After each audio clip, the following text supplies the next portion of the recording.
Hey guys, tonight we're going to open a journey that's both strange and fascinating, where history isn't dry like in textbooks, but alive, full of the smell of ale, laughter, and sometimes a bit of chaos. Have you ever thought that in the Middle Ages, people didn't drink beer to have fun, but to survive? Or that in ancient civilizations, love wasn't just about passionate gazes, but could be bound by spells, blood, and even chilling curses? Tonight, we'll start from the peasant's cup of ale, step into the monasteries where monks brewed beer like artisans, then wander into Egyptian temples, where love magic was written in red ink on papyrus. So, before we begin, take a second to hit like, subscribe. Of course, only if you feel I deserve it. And leave a comment to let me know. Where are you watching from? And what time is it right now? I always love seeing how we gather here from all around the world. Now, sit back, dim the lights, and let me take you on this journey. Imagine this. A summer day in the 13th century, the sun beating down on the fields, your back bent from ploughing since dawn, and your throat dry as ash. In your head echoes a simple question. What to drink now? In the modern world, the answer would be easy. Just open the fridge, turn on the tap, or go to a store and pick from dozens of bottled drinks with shiny labels. But for people in the Middle Ages, that was a life or death decision. Water, the thing that seems the most harmless, was actually the most terrifying enemy. Back then, people had no idea about bacteria, viruses, or the concept of clean water like we do.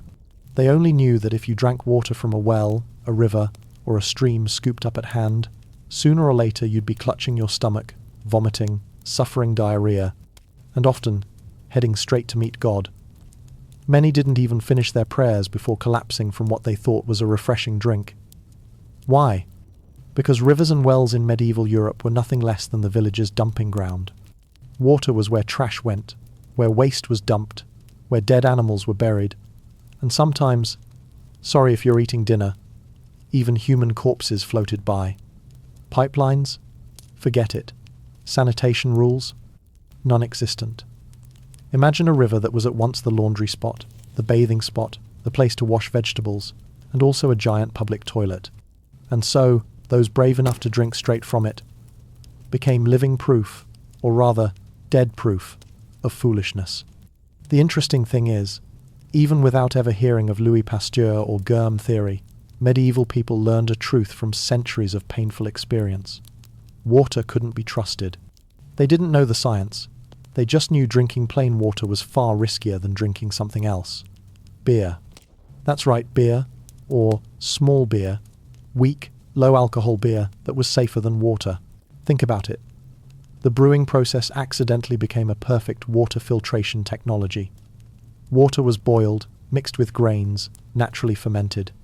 Along the way, many disease-causing microbes were destroyed. The result was a bland drink, a little sour, smelling of yeast but safe, and most importantly, it didn't kill you. This was the liquid bread of the Middle Ages, something everyone from peasants to children drank daily. You might be shocked to learn, an average medieval European drank nearly 4 litres of small beer a day. Yes, a staggering number by today's standards. But don't imagine whole villages stumbling around drunk.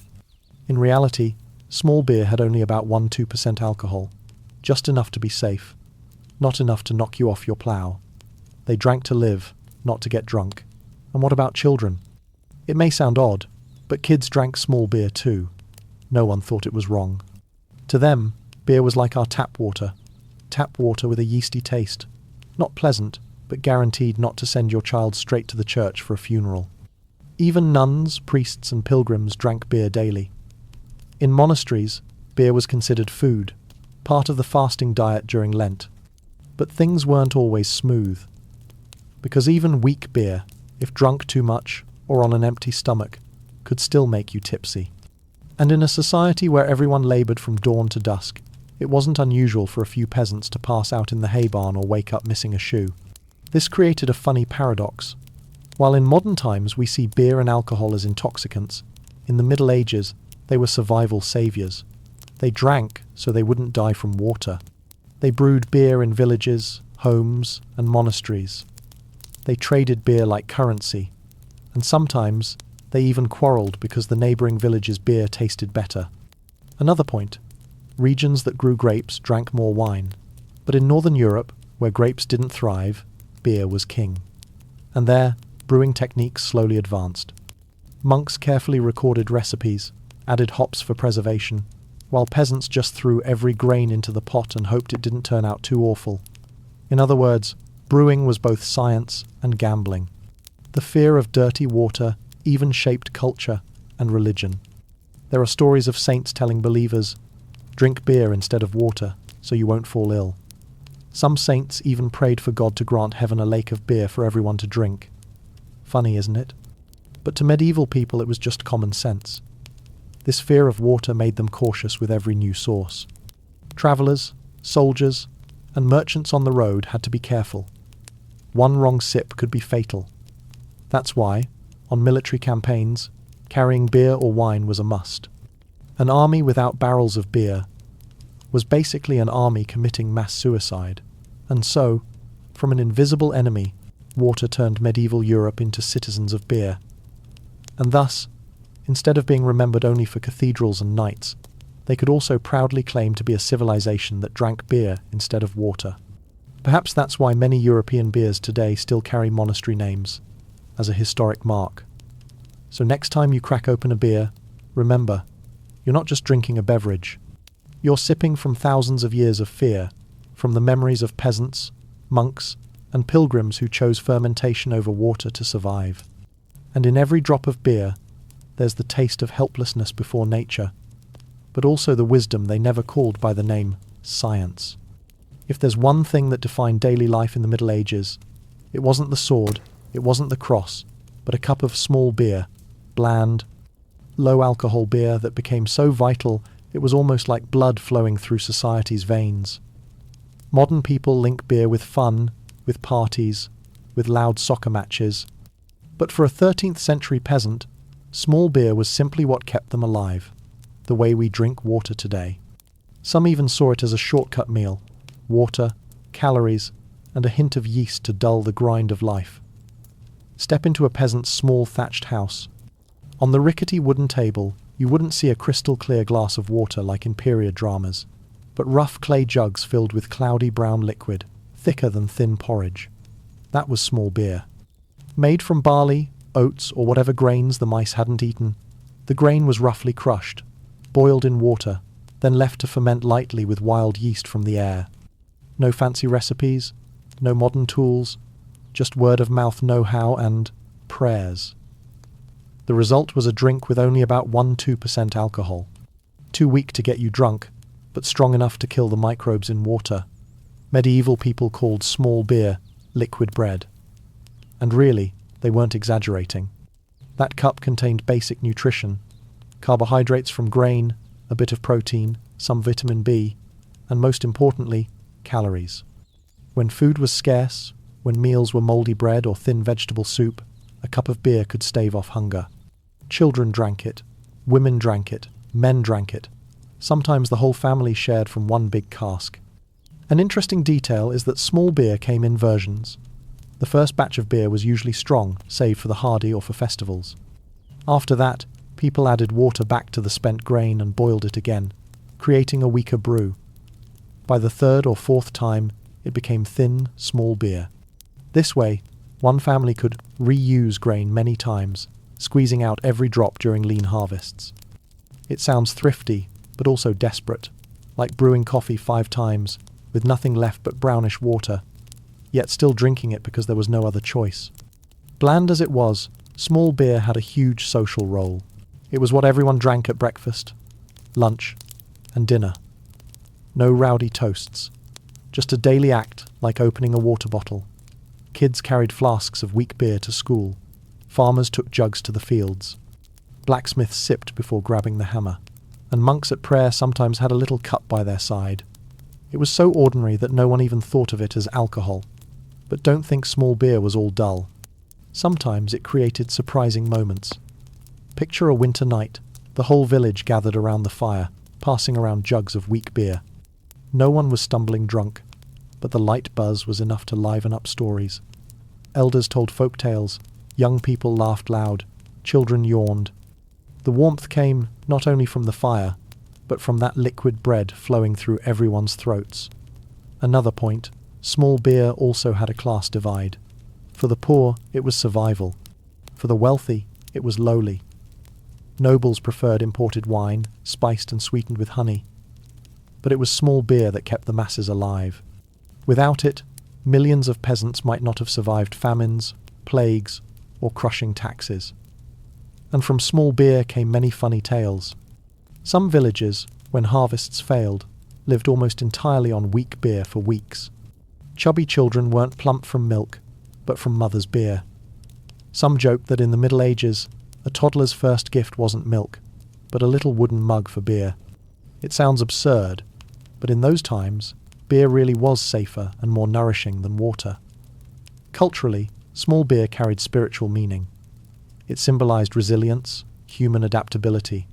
Faced with harsh environments and poor infrastructure, people found a way to turn grain into safe water. And in doing so, they built a legacy that still lives on today, the beer industry.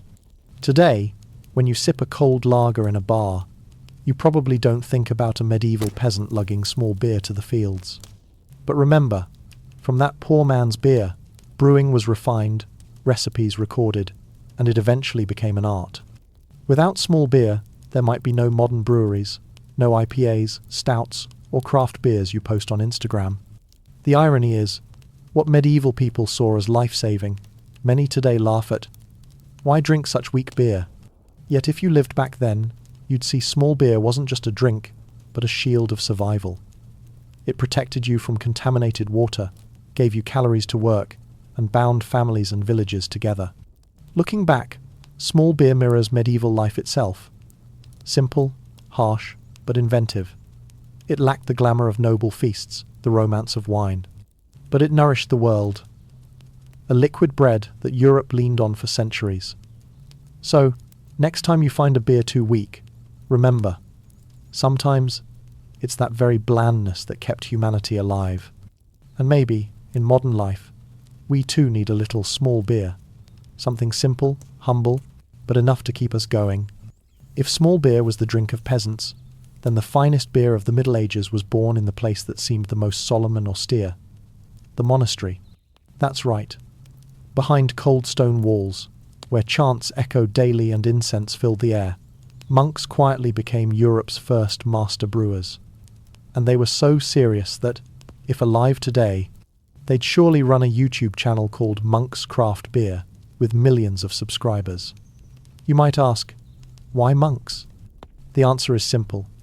They had time, discipline, literacy, and most importantly, big pots. In a farming society busy with the seasons, monks in monasteries lived on steady routines: prayer, copying manuscripts, tending gardens, and of course, brewing beer. Brewing in monasteries wasn't just a hobby, it was a duty. They brewed for pilgrims, for visitors, for charity, and, naturally, for themselves. Don't think they brewed carelessly. Monks were famous for detail and patience, and they applied that to brewing. While peasants just dumped grain in water and prayed it would ferment, monks measured, recorded, and experimented. They tracked brewing times, noted grain ratios, and were among the first to popularize hops, to add bitterness and preserve the beer. In other words, they didn't just keep the community safe, they laid the foundations of modern brewing. An interesting point, for monks, beer was also food. During fasting periods, when rules forbade meat and many foods, beer was considered liquid bread. It carried calories, nutrients, and, most importantly, wasn't banned. So monks drank beer to stave off hunger, and according to records, some could drink several litres a day and still consider it serious devotion. A holy hack in the fasting diet. Some monasteries became full-scale breweries. They brewed in large quantities, with high quality, so renowned their reputation spread. People came not just to pray, but to ask for a mug of beer. Some monasteries grew so famous their beer became a brand, transported far, and treated as the standard in nearby towns. And if you think craft beer was invented in the 20th century, surprise, monks were doing it in the 12th. the scene inside was striking. Picture monks in brown robes, shaved foreheads, chanting while stirring vats as big as bathtubs. They wielded long wooden spoons, checked the yeast, sniffed the aroma, and recorded notes in brown ink manuscripts. Outside, pilgrims knocked, hoping for a jug for their journey. And in a corner, perhaps Brother Pius sneaked a sip during break, coughing to cover the yeasty smell. But not everything was cheerful. Recipes were sacred secrets. Each monastery had its own method, guarded like treasure. Many recipes were lost, but some survived, even forming the basis of today's famous Belgian beers. Trappist beer, for example, is a direct descendant of the monastic brewing tradition. When you pop open a Trappist, you're not just drinking beer, you're drinking 1,000 years of monastic history. Beyond food, beer connected monks with the community. They sold beer to raise funds, gave it to the poor, and used it to welcome guests. Thus, the monastery wasn't just a religious centre, but a social hub, a kind of tavern under God's supervision. People came not only to pray, but to drink, talk, and find comfort in a harsh world. Of course, critics existed. Some saw monks drinking beer as unholy, but everyone knew, without beer, monks would hardly survive long winters or strict fasts. Beer, in some sense, was also God's grace, or at least, that's the excuse they used. The most fascinating contrast was between two worlds. Outside, peasants drank bland, small beer to survive. Inside, monks drank stronger, tastier beer, with hops and honey. One drank to endure, the other to pray and enjoy. That divide reflected medieval society itself. Peasants suffered, monks recorded and innovated. But thanks to monks, the world gained a rich beer legacy. Today, when you tour Europe and step into an old monastery, you might still find them selling authentic beer, brewed to centuries-old recipes. Some are considered the best in the world, with prices to match. And you'll smile, realizing it all started with men in brown robes, chanting prayers, sneaking sips from vats. In the end, monastic brewing proves a delightful truth. Humans always find ways to make harsh life a little easier, even in the strictest places. The monastery wasn't just for hymns, it was for hops. And sometimes, a mug of beer brought people closer to heaven than any chant ever could. In medieval monasteries, every time Lent arrived, a paradox emerged. Monks were forbidden from eating meat, restricted from many foods, yet they still needed strength to pray, labour, and endure the long winter days. And so, they found a path between the line of law and survival: beer. But not just any beer, a thick, nourishing brew they fondly called liquid bread. For monks, beer wasn't just a drink, it was part of a meal. They brewed it from the best grains the monastery could gather. Not leftovers or infested seeds, but carefully sifted barley, finely milled and boiled in large copper kettles. The fermentation process was meticulously recorded, hour by hour. The result was a heavy, dense beer, far richer in calories than the small beer outside the village. One mug could fill you up like a slice of dark bread. During Lent, when meals were reduced to vegetable soup and bread hard as stone, beer became the liquid food that nourished the entire monastic community. They drank it in the morning instead of breakfast, at midday after labour, and in the evening after prayers. Each sip was fuel to keep up with the harsh rhythm. Rising before dawn, hours of chanting, copying dozens of pages, and constant manual labour. Some monasteries developed brewing techniques so advanced that each type of beer had its purpose. A light one for daily refreshment, a medium one for ordinary days, and the heavy one, liquid bread, reserved for Lent. These recipes were guarded as secrets, passed from one generation of monks to the next, written into manuscripts, stored in monastic libraries. Some say it was in those very pages that the art of modern brewing began to take shape. Don't think liquid bread was just a play on words. It truly was seen as bread in liquid form. In some documents, monks even justified that beer wasn't banned, because it was a drink. But with its density and nutrition, liquid bread was essentially a disguised meal. Religious law may have been strict, but monks found a loophole to survive, and that loophole was filled with beer. Liquid bread was also seen as a blessing during long winters. When gardens lay barren, granaries nearly empty, and meals were reduced to crusts of old bread, a mug of thick beer was salvation. It not only warmed the body, but also lifted the spirit. After a day of prayers in the cold, sitting by the fire with a heavy beer in hand must have been a rare moment of comfort. Many tales claim monks could drink several litres of liquid bread a day during Lent and remain healthy. They saw it as proof that beer wasn't indulgence, but a way of living in God's law. In records, one line reads, "When the belly is full of liquid bread, the soul focuses more on prayer." In this sense, beer became a spiritual tool, not just a drink. From liquid bread, a network of exchange also grew. Monasteries brewed not only for themselves, but for pilgrims and travellers seeking shelter. A heavy, calorie-rich beer was a perfect reward for someone who had walked miles through forests and mud. Beer became tied to the hospitality of monasteries, a bridge between monks and commoners. Many may have visited monasteries not just for divine light, but for a taste of comforting liquid bread.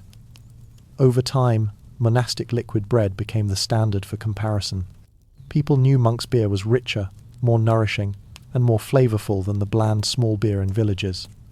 Its fame spread, and many towns sought to buy or trade for a taste. Some monasteries grew wealthy and influential from it, even shaping local economies. But liquid bread wasn't only for drinking. Some monks used it in early medicine. For weak patients unable to eat, they gave thick beer as nutrition. During plagues, when many were too frail, liquid beer became a form of relief. It couldn't cure, but it kept bodies from collapsing too quickly. In old medical manuscripts, beer sometimes appeared alongside herbs as part of treatments. Today, looking back, liquid bread stands as the strange blend of faith and survival instinct. Monks didn't drink beer to party, but to live within strict laws. Instead of breaking rules, they bent them, turning beer into a permitted meal. And in doing so, they not only sustained themselves but left behind a culinary legacy lasting centuries. Liquid bread proves that even in the harshest environments, humans find ways to live, labour, and even create. From bubbling copper kettles in monasteries, the scent of beer spread across Europe, and hundreds of years later, it still lingers in every bottle that bears a monk's name. If the church was the spiritual centre, then the tavern was the beating heart of secular life in medieval Europe. Picture a muddy cobblestone street, flanked by crooked wooden houses, and in the middle of that lane, a wooden sign carved with a beer barrel swinging in the wind. That was an invitation without words. Step inside, have a drink, and forget the weariness outside. A tavern wasn't just a place to sell alcohol.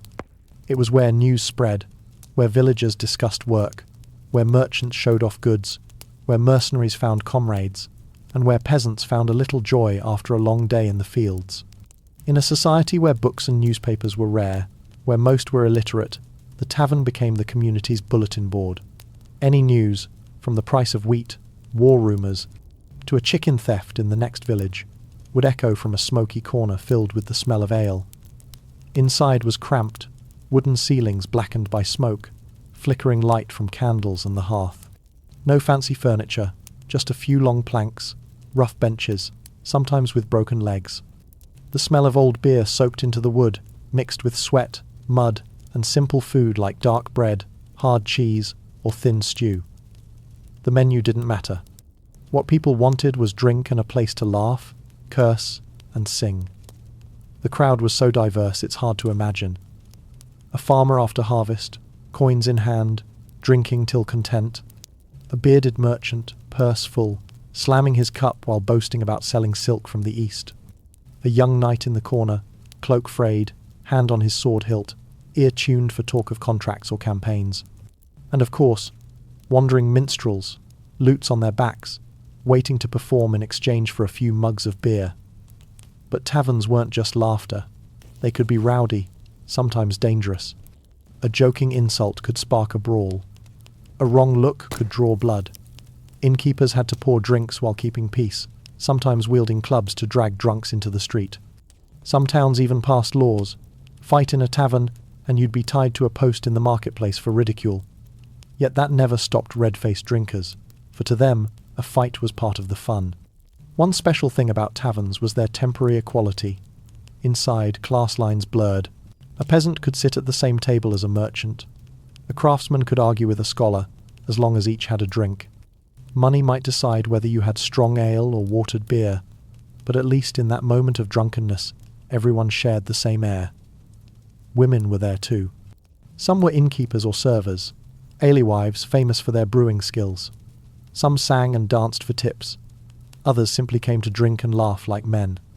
This made taverns one of the rare spaces where both sexes mingled loudly, despite the strict rules outside. Music always filled taverns.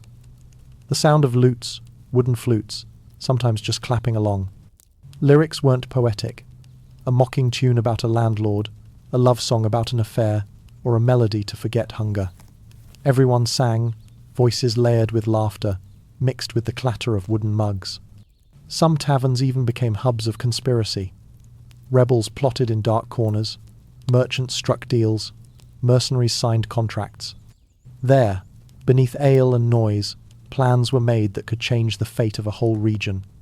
In some way, taverns didn't just feed commoners, they also fed history. For peasants, taverns were escape after heavy labour. For travellers, they were rest stops with lodging and news. For wanderers, they were job boards. And for the lonely, they were places to find a friend for a few hours. All these roles blended, making taverns symbols of community life. If you want to see the soul of medieval society, step into a tavern.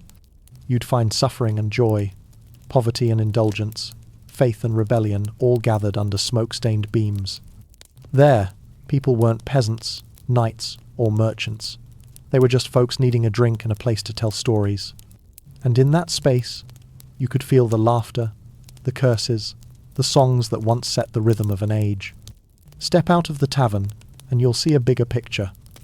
Alcohol wasn't just liquid in a cup, but a mirror of class. In medieval Europe, what you drank, how you drank, and where you drank, all revealed who you were in society. Poor peasants, the majority lived on weak beer. That was small beer, the one we mentioned earlier. Bland, low in alcohol, but safe. For them, beer wasn't a choice. It was survival.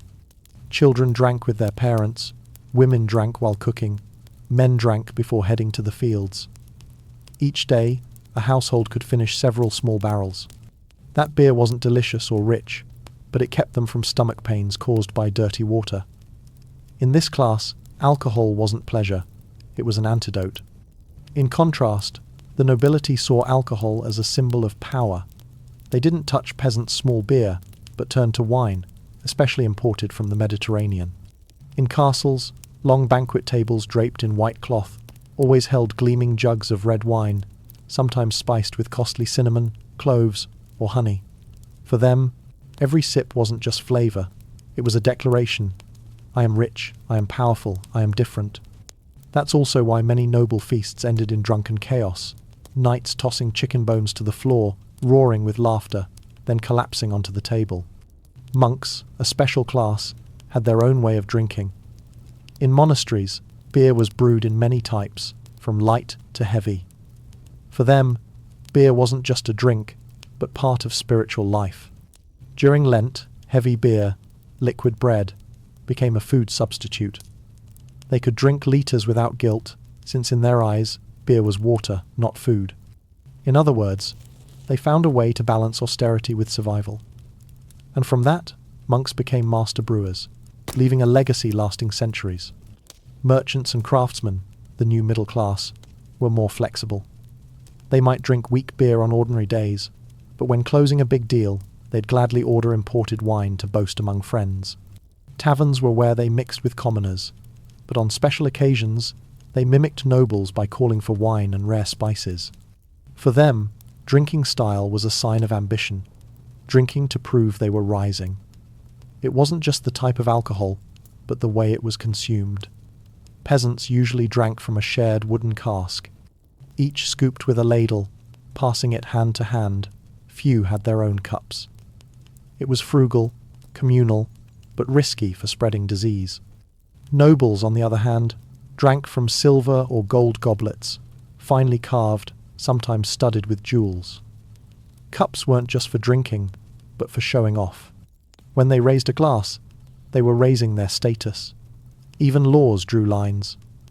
In some regions, Commoners were forbidden from drinking strong spirits reserved for nobles. Some taverns opened only for merchants and gentlemen, while peasants had to settle for roadside inns. Drinking thus became an invisible wall of class. The poor drank to live, the rich drank to flaunt, and the monks drank to pray. Yet there were moments when alcohol broke down all boundaries. During great festivals like Christmas or local saints' days, the whole village, the whole town gathered, drinking till they forgot the world. Once the ale flowed, peasants and nobles could sing the same song, monks could raise a cup with blacksmiths. For a moment, alcohol erased divisions, leaving only laughter. But after the feast, everyone returned to their place, and the cup once again reflected each person's true station. Gender differences played a role too. Women often drank less, sometimes only at home or at festivals. But that didn't mean they were absent in the drinking world. Many became alewives, brewing and selling beer to entire villages. In some places, women ran taverns, pouring ale and managing crowds, and at festivals, they drank just as heartily as men, though society judged them harsher for it. Looking at the whole picture, alcohol wasn't just a drink, it was a symbol. It divided society into classes, yet sometimes brought them together. It reflected inequality, the poor with weak beer, the rich with sweet wine, but also revealed a shared instinct. Everyone needed alcohol to soften a harsh life. If you stepped into a medieval tavern and watched closely, you'd see all of society in its cups. In the corner, peasants with their weak beer cask. At the centre, merchants pouring red wine. In the brighter spot, a monk raising his cup between whispered prayers. And if lucky, you might see a knight in shining armour, laughing loudly after betting with his gauntlet. All under the same roof, yet their drink spoke volumes about who they were. Let's continue our walk through the medieval street. Mud clings to your shoes. The smell of kitchen smoke from wooden houses lingers in the air. You stop in front of a tavern, its wooden sign swinging above, and when you step inside, you don't just hear noisy laughter, but enter a world of drinks. There's no printed menu, no neat list on the wall, but every mug of ale, every barrel of wine carries its own story. First of all, there's ale. This was the soul of common folk, the safest and cheapest drink. Ale was brewed from grain, lightly fermented, often without hops in the early Middle Ages, so it tasted sweet and heavy with grain. When hops became more common, ale gained bitterness and lasted longer. In wooden barrels, the beer looked cloudy. When poured, it didn't have the frothy head you imagine today, but a brownish gold liquid thicker than water. Peasants drank it daily, so much that it became part of their bread and butter. Next came mead, honey wine. This was the drink of legend. Mead was tied to festivals and special occasions, because its main ingredient, honey, was rare and costly. It was sweet, warm, sometimes brewed with herbs for unusual aromas. People said mead was the drink of poets, because so many songs and stories were born under its influence. In Northern Europe, mead was tied to Viking myth, seen as a gift from the gods. In a medieval setting, one cup of mead not only warmed the stomach, but lifted the mind more than any other drink. Then came cider, apple wine. In apple-growing regions, especially England and France, cider was common. People pressed apples, let the juice ferment naturally, and created a drink that was tart, sweet, and moderately alcoholic.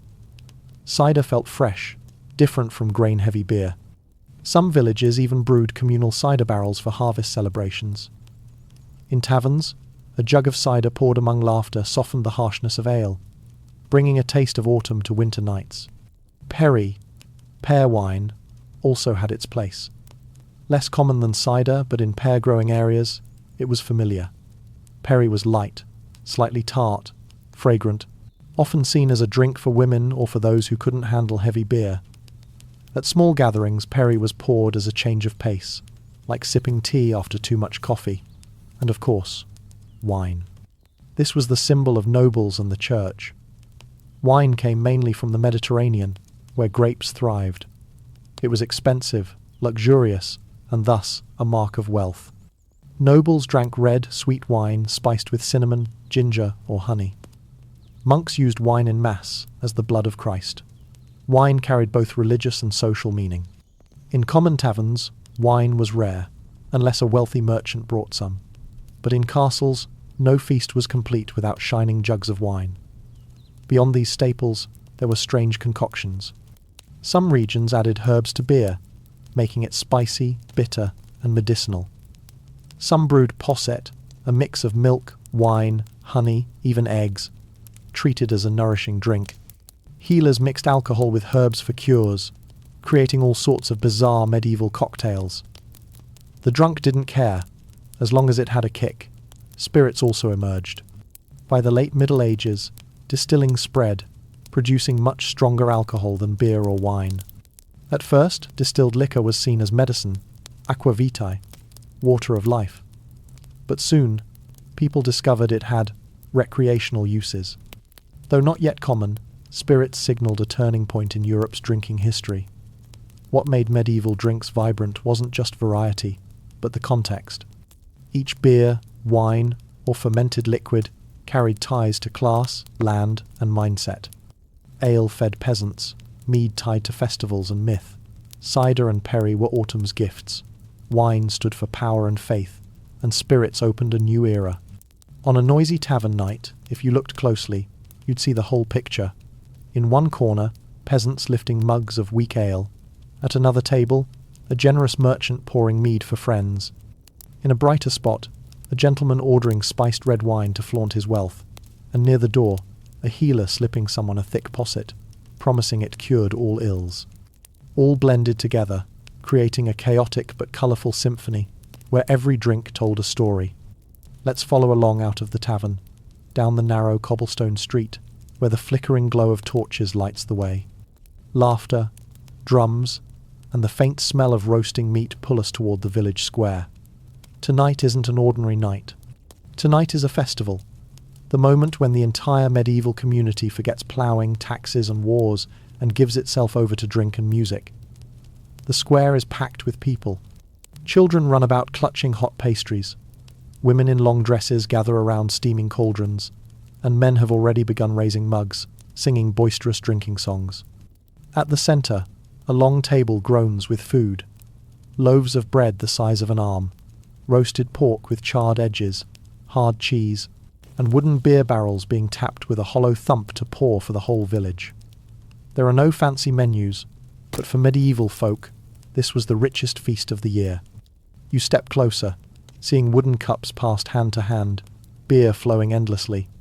Everyone drinks, peasants, blacksmiths, even soldiers just back from battle. In this moment, rank seems to vanish. Everyone laughs, sings, and clinks mugs with whoever's beside them, whether an old friend or a stranger. Alcohol draws people closer, turning the village into a temporary family. Music rises from the corner of the square.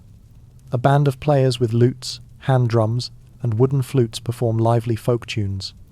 Young people clasp hands and dance in circles, skirts spinning with the beat, feet stamping the earth as if to shake off all weariness. Shouts mingle with songs, creating a chaos full of life. Even the elderly, bent-backed, smile and tap their canes in rhythm. On the sidelines, folk games unfold, tug-of-war, arm wrestling, and drinking contests. Two young men face off with a barrel between them, the crowd roaring. The winner doesn't just get glory for the night, but bragging rights all year. But trust me, by morning, the price will be a splitting headache. Don't think the festival is all laughter. As the drink flows, old grudges sometimes flare. A bump, a taunt, and two men might clash in the middle of the dance. But instead of tragedy, villagers usually drag them aside, lock them in a corner, and turn them into the night's entertainment. Here, even fighting takes on the spirit of festivity. Look deeper, and you'll see religion's presence. In one corner, a priest stands at a small altar, offering blessings for the harvest and the community's health. Beer and wine are part of the ritual, a strange blend of sacred and worldly. When the blessing ends, villagers cheer and return to feasting, as if God himself had granted permission to revel. The biggest festivals often followed the farming calendar and the church. After harvest, celebrations could last days, a way of giving thanks and also consuming food before winter spoilage. Christmas and Easter were times when both villages and monasteries brimmed with alcohol. And on saints' feast days, taverns, squares, Even churchyards turned into stages for communal joy. At festivals, women too could step out of daily confines. They wore their brightest dresses, wove flowers in their hair, and joined the dances as eagerly as men. Young girls often became the centre of attention, and sometimes a playful song or a shared cup of wine sparked romances. Many couples later said they first met at a festival, when music and drink melted all barriers. What made festivals unforgettable was the sense of release. In a society bound by law, by class, by dogma, festivals were the rare moments where rules bent. People could eat their fill, drink till drunk, laugh loud, even curse without fear of punishment. Festivals were the pressure valve of the community, helping them endure the harsh months ahead. And then, as night deepened, the bonfire crackled, slower songs rose, heads rested on shoulders, mugs rolled across the ground. You could feel it clearly.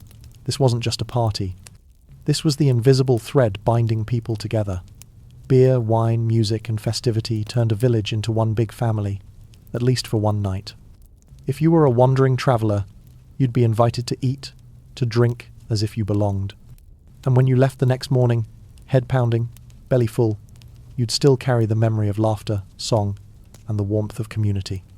That was the power of the medieval festival, turning hardship into joy, turning a scattered crowd into one united whole, at least for as long as the drink flowed in their veins. Imagine this. After a noisy night of feasting, when the beer barrels are half empty, when the music and singing begin to fade, a sudden solemn moment arrives. The crowd gathers around the long table, wooden cups are filled, and everyone prepares for the ritual every feast must have, the toast. Not everyone had the right to stand. Usually, it was someone of stature, the village elder, the lord, or a priest if the feast was tied to religion. That person raised a cup high, torchlight flickering on their face, and the crowd fell silent. Then a voice rang out, strong and ceremonial, "Drink to a bountiful harvest. Drink to peace in the village." At once, cups clashed, the sound of wood striking wood echoing like drums, and all tilted their heads back to drink it dry. The toast wasn't just small talk. It was like a collective prayer, where alcohol replaced incense. People toasted health, harvest, friendship, even safety in battle. And each time, everyone had to drink, because refusal meant disrespect or disregard for the community. In taverns, toasts were more playful. A blacksmith would stand, mug in hand, and shout, "Drink to the beautiful girls of the village." Laughter erupted, a few girls blushed, but soon everyone lifted their cups. Sometimes the toast was a joke. "Drink to the neighbour's pig finally shutting up." Everyone roared with laughter. Then clinked mugs, as if it were the most important matter in the world. But toasts weren't only joy. Many times, they came with oaths. When two men decided to become sworn brothers, they didn't just shake hands. They raised their cups together, drained them, and swore loyalty. Mercenary bands, before battle, gathered around a barrel, drinking and swearing never to abandon one another on the field. In the moment when drink dissolved fear, those oaths became bonds stronger than parchment. A common custom. After a toast, one had to turn the cup upside down to prove it was empty. If anything remained, the toast or oath wasn't complete. Sometimes this led to comic scenes. A peasant too full tried to down a massive cup, only to collapse in drunkenness. But no one mocked him. Instead, they respected him for honouring the ritual. Women had their toasting moments too. At weddings, bride and groom lifted cups together, toasting for a lasting marriage. Elders gave blessings, and the whole village clinked cups to share the joy. Some couples used silver goblets, passing them between each other, marking a lifelong bond. And when the cry, "Drink!" rang out, the entire community bore witness, turning the toast into something sacred. Toasts also had political weight. At noble banquets, lords raised cups to show loyalty to their king, or the king raised his to affirm his grace to subjects. Each clash of cups was more than a drink, it was an unspoken contract. Some treaties, instead of signatures, were sealed by drinking from the same great cup. Words could be false, but drinking together was harder to betray without shame. Picture yourself in a grand castle hall. Candlelight flickers, a long table draped in white, jugs of red wine gleaming. The king rises, voice booming. "Drink to our victory!" The hall erupts in cheers, hundreds of cups raised, the clatter of toasts rolling like thunder. In that moment, alcohol and power fused, turning drinking ritual into a tool of rule. Even on journeys, toasts followed. Sailors before departure raised cups, praying to the sea god for protection. Soldiers before leaving home shared farewell drinks with family and friends. The toast blended with the alcohol, becoming a talisman, whether it truly worked or not. And as the festival night waned, torches burning low, you could see the last group still gathered around the barrel, raising cups in silence. No more loud jokes, only whispered vows. Tomorrow, we'll still stand together. Firelight cast shadows on the ground, and the scene took on a sacred air, making you realize that toasts and oaths were never just fun. They were how medieval people built trust, held onto bonds, and fought back against the constant uncertainty of harsh life. Stepping away from that circle, you might feel as though you too had joined an ancient ritual. Alcohol, laughter, and vows weaving together through the night, leaving you with one lasting impression. In the Middle Ages, a cup of beer wasn't just a drink, but proof of honor, friendship, and loyalty. The creaking wooden door of the tavern shuts, the cold wind kept outside, and instantly you're engulfed by heat, the pungent smell of ale, and roaring laughter. On the long tables, drink flows like a river, wooden mugs clashing loudly. But this isn't just a place to drink. Here, drinking is a contest, a game, a proof of spirit. Sit down. You're about to witness, and maybe even join, the wildest, rowdiest pastimes of the medieval world. Right at the central table, two peasants face each other. In front of each is a mug twice the normal size. The game is simple. Whoever drains it faster wins. Cheers erupt as both tilt their heads back, beer spilling down their chins. The crowd pounds the tables, shouting encouragement. One pauses to breathe, instant defeat. The other, face red as brick, raises the empty mug high to thunderous roars. The prize isn't gold, but the tavern's adoration and bragging rights for days to come. In another corner, a different game plays. The passing cup. A large mug of beer is passed around the table. Each person must take a deep gulp before handing it on. It seems simple, but there's an unspoken rule. Leave too little, and the next drinker curses you. Drink too little, and you're a coward. When the mug finally returns to the start, that person must finish whatever's left. The crowd roars when a young man, thinking only a sip remained, finds nearly half a mug waiting. He tries, then collapses onto the table to thunderous applause. Beyond beer, some wealthier taverns staged the spiced wine challenge. Here, the innkeeper prepared mugs of wine laced with herbs, from sweet cinnamon to fiery chili. The game: drink without flinching, show discomfort, and you lose. Imagine a knight, seated with pride, forcing down peppered wine, face scarlet, sweat pouring, while commoners laugh themselves breathless. In some places, the games turned into feats of stamina. One was drink and sing. The rule: after every gulp of beer, sing a line of a folk song. The more you drank, the more slurred the voice, the more wrong the words, and the more the crowd enjoyed it. Sometimes the entire tavern joined in, creating a chaotic chorus where alcohol set the rhythm. If you fumbled too much or couldn't sing anymore, you owed the table another barrel of beer.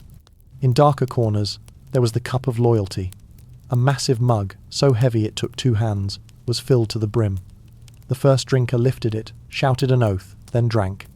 The mug passed on, each adding a vow before drinking. It continued until empty. Anyone who refused to swear or drink was branded a traitor.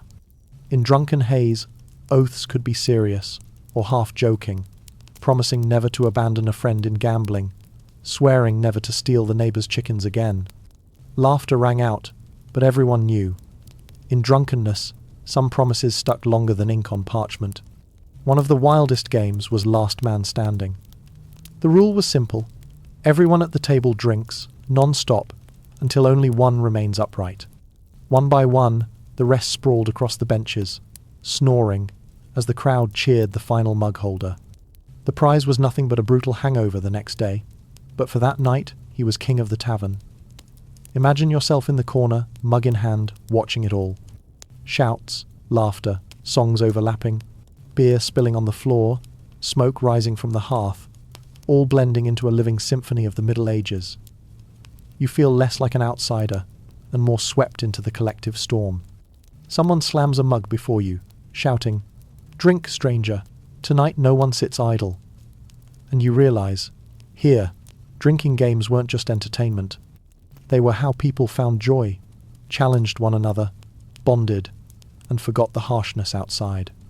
As the night dragged on, with many collapsed on tables, the tavern still held a few stubborn souls, eyes bloodshot, but still laughing, still singing, still raising mugs. You step outside, the ale still buzzing in your head, but the sounds of the tavern chase you onto the cobblestones. The games aren't over, and maybe they won't end until dawn's light slips through the cracks of the door. The tavern's wooden door creaks shut, the cold wind kept outside, and at once you're wrapped in warmth, the heavy scent of ale, and booming laughter. But as you step away, the echo of mugs and songs still lingers in your ears. The wet cobblestones guide you farther from the flickering torches, until a bell tolls in the night. The sound pulls you toward the church at the town's centre, where candlelight glows through stained glass windows. You approach, push the heavy wooden doors, and instantly the world changes. Inside, incense swirls thick, chants rise and fall, and silver chalices gleam on the altar. This is no longer the realm of games. Here, wine holds a sacred meaning.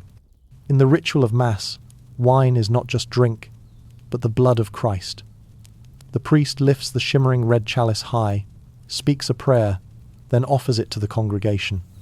Each takes a small sip, eyes closed, lips murmuring. For them, this is not intoxication, but faith. And in the silence, you notice the strange contrast. The same liquid that makes people roar with laughter in the tavern now carries them closer to the divine. Yet wine in medieval religion wasn't confined to the church. In monasteries, monks prayed, worked, and brewed beer. Their brewing wasn't entertainment but survival. When fasting laws forbade meat and rich foods, strong beer, what they called liquid bread, became the energy that sustained the community. In each sip lay creativity to bend rules, and belief that God allowed them to find strength in it. You can almost see the stone cloisters, hear the copper kettles bubbling, smell roasted barley drifting down halls, and monks in brown robes stirring with great wooden paddles as they chant. Religion and drink intertwined in every corner of life. Every religious festival, Christmas, Easter, or a saint's feast day, was bound with beer and wine. Villagers gathered in squares, listening to prayers while waiting for barrels to be tapped. Sometimes the church itself hosted feasts, handing out wine as a blessing. In those moments, the line between sanctuary and tavern blurred, prayer and drinking mingled. Alcohol dulled hunger and reaffirmed faith that God was with them. But this closeness also bred conflict. While the church accepted wine in ritual, they feared drunkenness. Records tell of priests complaining about parishioners stumbling in, even dozing off during service. Councils banned drinking inside churches except for Mass, but such rules rarely worked, because beer and wine were woven too deep into culture. When the service ends and you step outside, villagers cluster by a fire, sharing bread and leftover wine. An old man lifts his cup, eyes shining. "We drink for God's protection." Another adds, "We drink for the harvest." Wooden cups clink softly, sincere. You see that for them, drink was not just joy, but hope, entrusted to something higher. On the walk back, you reflect on the two worlds you've passed through in one night. On one side, the tavern's chaos, where ale was glue for community and laughter drowned hardship. On the other, the church and monastery, where wine and beer became symbols of faith, each sip sacred. And you realize, this duality defined medieval life.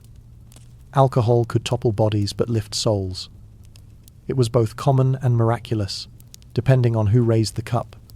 At dawn, church bells ring again, while taverns prepare for a new day. Two spaces, seemingly opposed, yet completing each other. People might stumble drunk in taverns, but kneel in churches.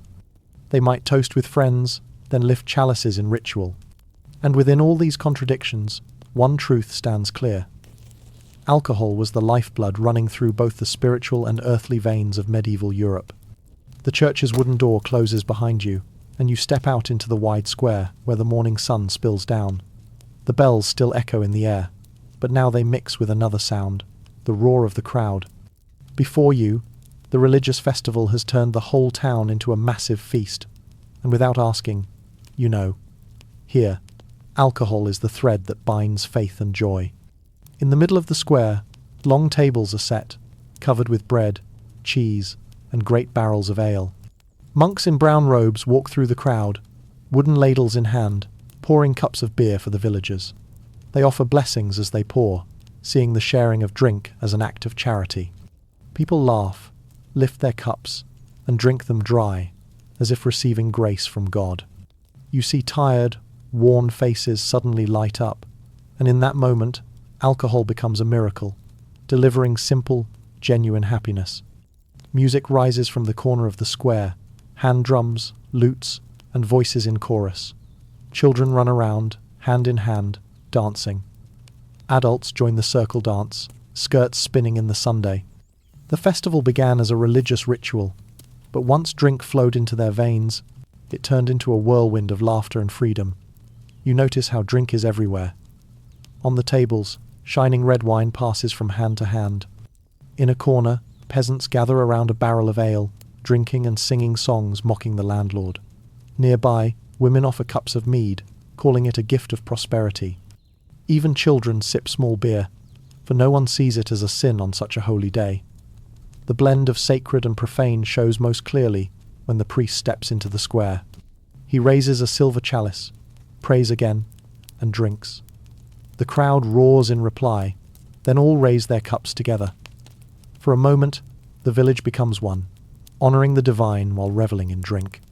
To them, there is no contradiction. God blesses, and ale and wine are the living proof of that blessing. As noon arrives, the energy grows wild. People set up games, drinking contests, tug of war, endless dancing. Mugs clash hard, songs echo through every street. The old sip slowly on wooden benches while the young drink until their faces flush. Some collapse on the tables, but no one blames them. Drunkenness at a festival is natural. You weave through the crowd and see a group of mercenaries in a circle, each with a cup of wine. They drink as they swear to stand together in coming battles. Beside them, a young couple lifts mead, toasting to their marriage, as the whole crowd cheers. Oaths, prayers, and drink blend so closely you can't tell faith from fun. By afternoon, when the sunlight softens, you witness a strange sight. The crowd kneels as the priest delivers a final blessing over the remaining barrels. Then the villagers rush to drain them, calling it the last grace of the day. Cries of Amen ring out, mixing with laughter. In that rare moment, alcohol transforms the religious festival into a double ritual, sacred and earthly, heavenward and rooted in the soil. When night falls, bonfires blaze in the square. Villagers gather around the flames, singing, drinking the last cups. Children doze on their mothers' laps, elders lean on each other, while the youth keep dancing. You sit there, mug in hand, watching the firelight on bright faces, and realize, for them, drink is not just a beverage. It's a bridge between people and the divine, faith poured into cups, a brief escape from harsh lives. As the fire fades and the songs quiet, you step away from the square. In your mind, the clink of cups, the laughter, and the prayers linger as one. You understand that in the Middle Ages, there was no clear line between religious festival and drinking festival. They were one and the same, side by side, and in that blending, people found both faith and the joy of life. You leave the square as the bonfire dies down, the crowd's breath still heavy with alcohol. The moonlight glistens on the damp cobblestones, the streets quieter now, but it doesn't take long before you see the aftermath of a day drowned in drink. In one corner, a peasant sprawls on the ground, a wooden mug rolling beside him, mumbling half-finished songs. Farther on, a group of youths argue, then clash, shouts echoing through the night. You realize, when drink drifts away from music and prayer, it reveals a darker side no one wants to face. Drunkenness was nothing rare in the Middle Ages. Beer and wine were too bound to life to avoid people pushing past their limits. In taverns, after a few rounds of games, many collapsed right onto the tables. On the road home, staggering men often caused trouble, smashing things, shouting abuse, even attacking passers-by. In a society tied by religion and custom, public drunkenness was seen as shameful, and sometimes punished harshly. You turn into a narrow alley where torchlight flickers on a wooden post in the yard. This is the place for drunkards caught in the act. They called it the drunkard's chair, or the shame cage. Anyone found causing chaos after drinking would be dragged here, tied up, or locked into wooden stocks, left for the villagers to jeer at.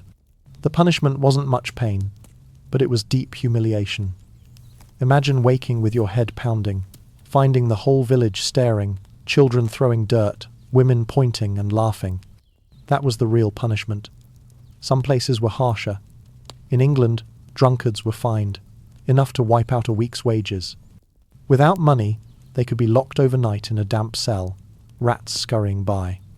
In parts of Germany, the guilty were forced to drink more until they vomited or passed out. A brutal lesson. It sounds like torture, but it was their way of warning. Drinking wasn't the sin, losing control was.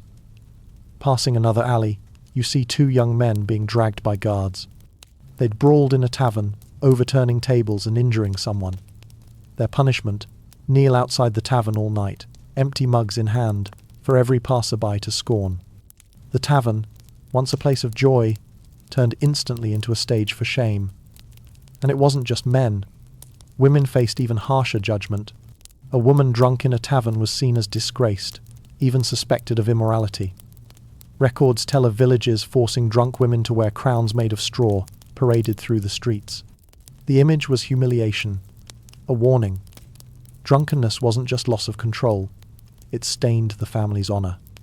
Yet harshness never stopped people from drinking. They still drank, still got drunk, but learned to know limits. Village elders and priests reminded them, alcohol is God's blessing, but drunkenness is the devil's sin. The words echoed as a double warning. Drink to live, drink to share, but don't let it devour your soul. Sometimes drunkenness turned deadly. Accounts tell of murders sparked by rage in taverns, or accidents when drunk men stumbled into rivers. Death in drink was considered shameful, bringing no glory, only disgrace to families. As you walk on, another scene unfolds. On one street, a small group still gathers around a beer barrel, softly singing and sharing the last cup. They're drunk, but in connection, no brawls, no chaos. You realize how thin the line is between joy and disaster, how one sip too far could push anyone across it. And this was the reality medieval people lived with. Alcohol was both blessing and danger. It fed the poor, calmed fears, lit festivals with joy. But when limits broke, it bred chaos, shame, punishment, even death. You leave the street heavy-hearted, realizing that in the medieval picture, drink was never just one colour. It shimmered in laughter, but also lurked in the shadows of shame posts, dark cells, and the fallen bodies by the roadside. Morning breaks. The first rays of sunlight slip through the rickety wooden shutters, shining straight onto your face. A rooster crows outside, shrill and relentless, while deep inside your head, a pounding drum begins. Not festival music anymore, but the brutal rhythm of a hangover. You open your eyes and find yourself sprawled on the tavern floor, surrounded by bodies still sleeping like the dead. The stench of stale beer, smoke, and vomit mixes into one foul brew that churns your stomach immediately. Last night was laughter, songs, and the feeling nothing could knock you down. But this morning, all that remains is torment. A hangover in the Middle Ages was nothing short of torture. Your head feels like stone, your eyes blur from lack of sleep, your mouth dry as ash. People used to say, each sip of drink is a kiss from heaven, but the price is a slap from hell the next morning. And true enough, the cost of a night of freedom is this painful dawn. You struggle to sit up as groans echo around you. My head. Water. Give me water. The cries mix with the distant church bells, sounding almost like mockery. In the medieval world, no one knew science, no talk of acetaldehyde or dehydration, but everyone understood the invisible punishment that followed drunkenness. And they came up with every kind of remedy, from silly folk cures to the potions of healers. You watch a peasant stumble outside, sipping weak small beer, convinced fight poison with poison will cure his headache. Nearby, a wife rushes to her husband with a bowl of onion broth, certain its sharp smell would chase away the hangover. In another corner, an old man clutches his stomach, forcing down mint leaves to calm the revolt inside. Even monasteries weren't free of hangovers, though monks often drank more modestly. Records tell of days after festivals when monks recited prayers with glazed eyes, voices faint, and some nodding off mid-service. Their cures were herbal teas, chamomile, mint, or just hot water. Whether they worked is anyone's guess. Perhaps, like common folk, they just endured until the body recovered. Hangovers carried social costs too. After festival nights, whole villages slowed. Fields went untended, work skipped. Wives shouldered double burdens, caring for limp husbands. Children looking for their fathers found them snoring in tavern corners. The sight was as funny as it was sad, proof of the price a community paid for collective revelry. Nobles weren't spared either. In castles, after lavish feasts, knights and lords collapsed at banquet tables, still in armour, groaning the next morning. Servants scurried for cures, watered vinegar, fresh ginger, or sometimes just a bucket of cold water in the face. The wealthy believed spices like cinnamon or cloves eased their pain, but the truth was, only time healed a hangover. You step outside the tavern, morning light spreading over the village. Groups stagger home, a few still bickering. A lazy dog lies in the sun, watching humans with a look that says, "You've done this to yourselves again." At the market, old women shake their heads, muttering how the whole village has no strength left for work. Indeed, hangovers didn't just punish individuals, they slowed down everyone, at least for a day. Still, medieval people accepted it as inevitable. They knew after joy came pain, but they kept drinking, singing, dancing. Because in lives weighed down by plague, war, and taxes, a few hours of forgetting were worth the price. Hangovers were the small toll for living fully.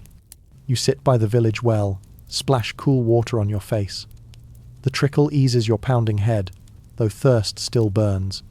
An old woman nearby chuckles toothless grin.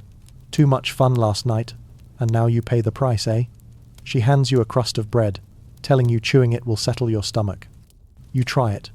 Maybe it works, maybe not, but at least it makes you feel less alone.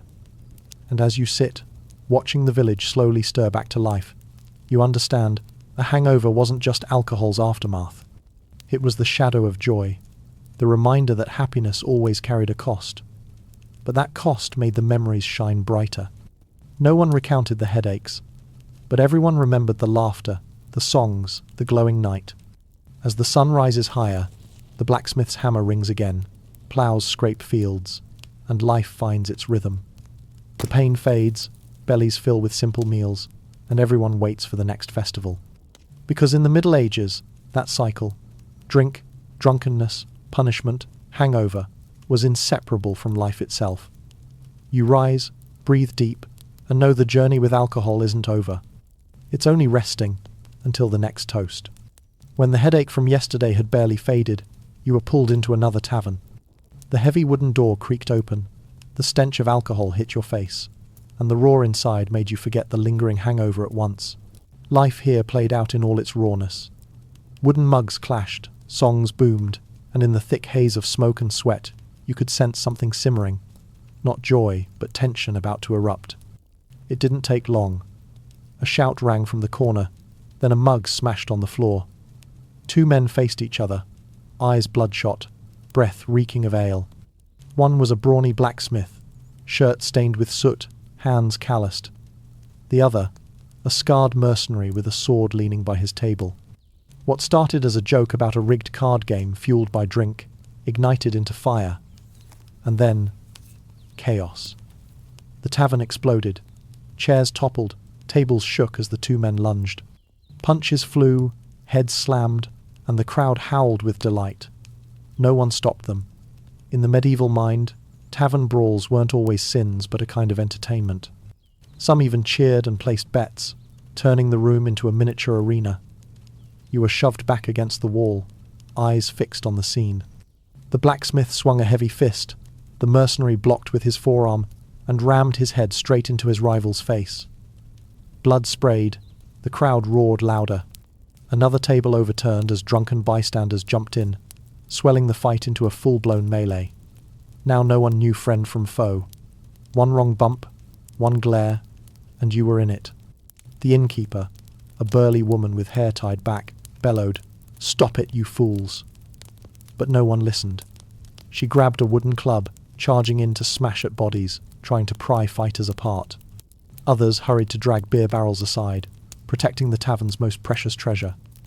Furniture could break, bones could bruise, but ale must not spill.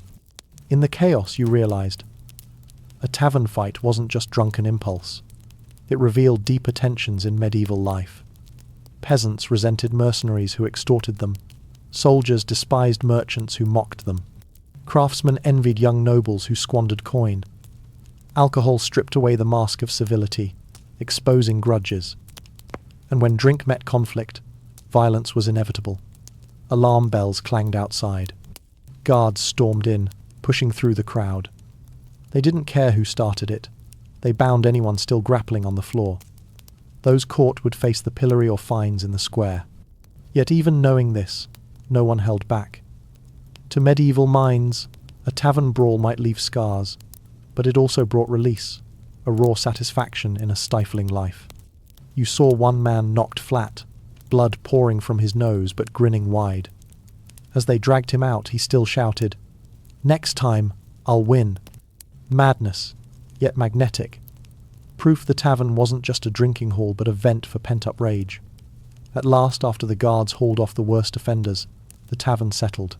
Tables lay splintered, the floor streaked with beer and blood, but no one left. Instead, a lute struck up, voices rose, and mugs were filled anew. You realized with shock, for them, a fight was simply part of the night, no different than a drinking contest or a toast. Once blood was wiped and ale flowed again, they laughed together as if no punches had ever been thrown. The pale light of morning falls on crooked wooden houses, and somewhere, the smell of roasted grain drifts through the air. You stop in front of a small house, smoke curling from its low chimney. The door stands ajar, and from inside you hear water bubbling, the scent of barley, oats, and fragrant herbs filling the air. This isn't a tavern, but the place where women, alewives, turn grain into beer. Contrary to the idea that only men or monks brewed, most beer in the Middle Ages came from women. They didn't call it a job, but part of household duty. While cooking and caring for children, they watched the pot, stirred steadily, and tended to the fermenting. When the beer was done, part was kept for family. The rest sold or traded for chickens, eggs, or vegetables. For them, beer wasn't just a drink, it was survival. You step into the kitchen and see a woman pouring roasted barley into a great copper pot. Beside her, her daughter stirs constantly with a heavy wooden spoon.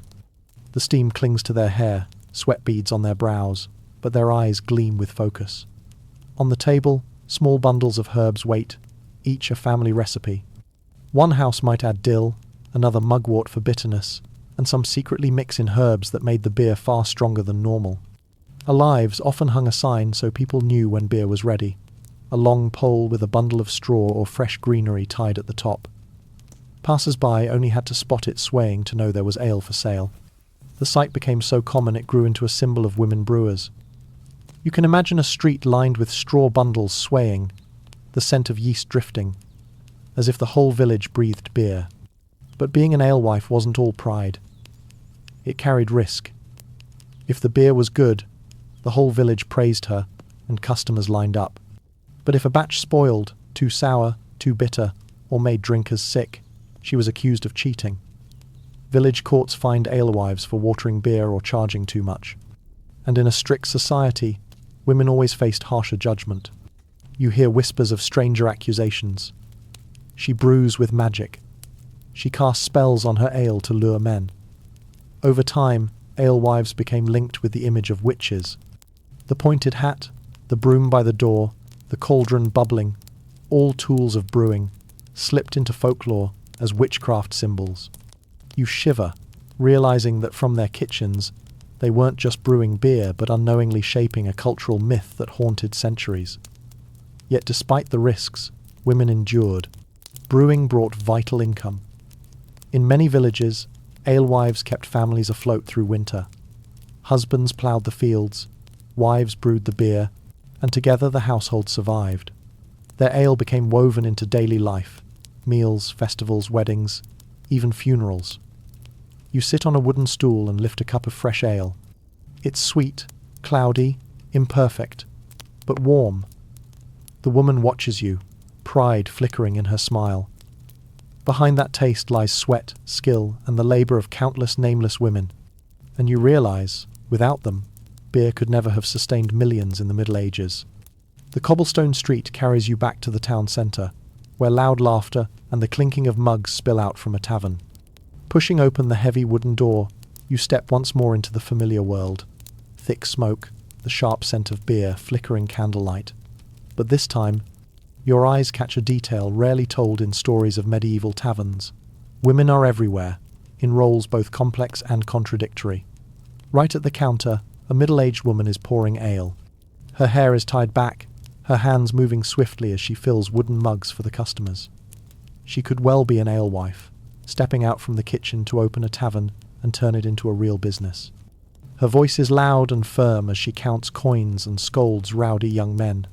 Everyone knows she is the keeper of the unwritten rules.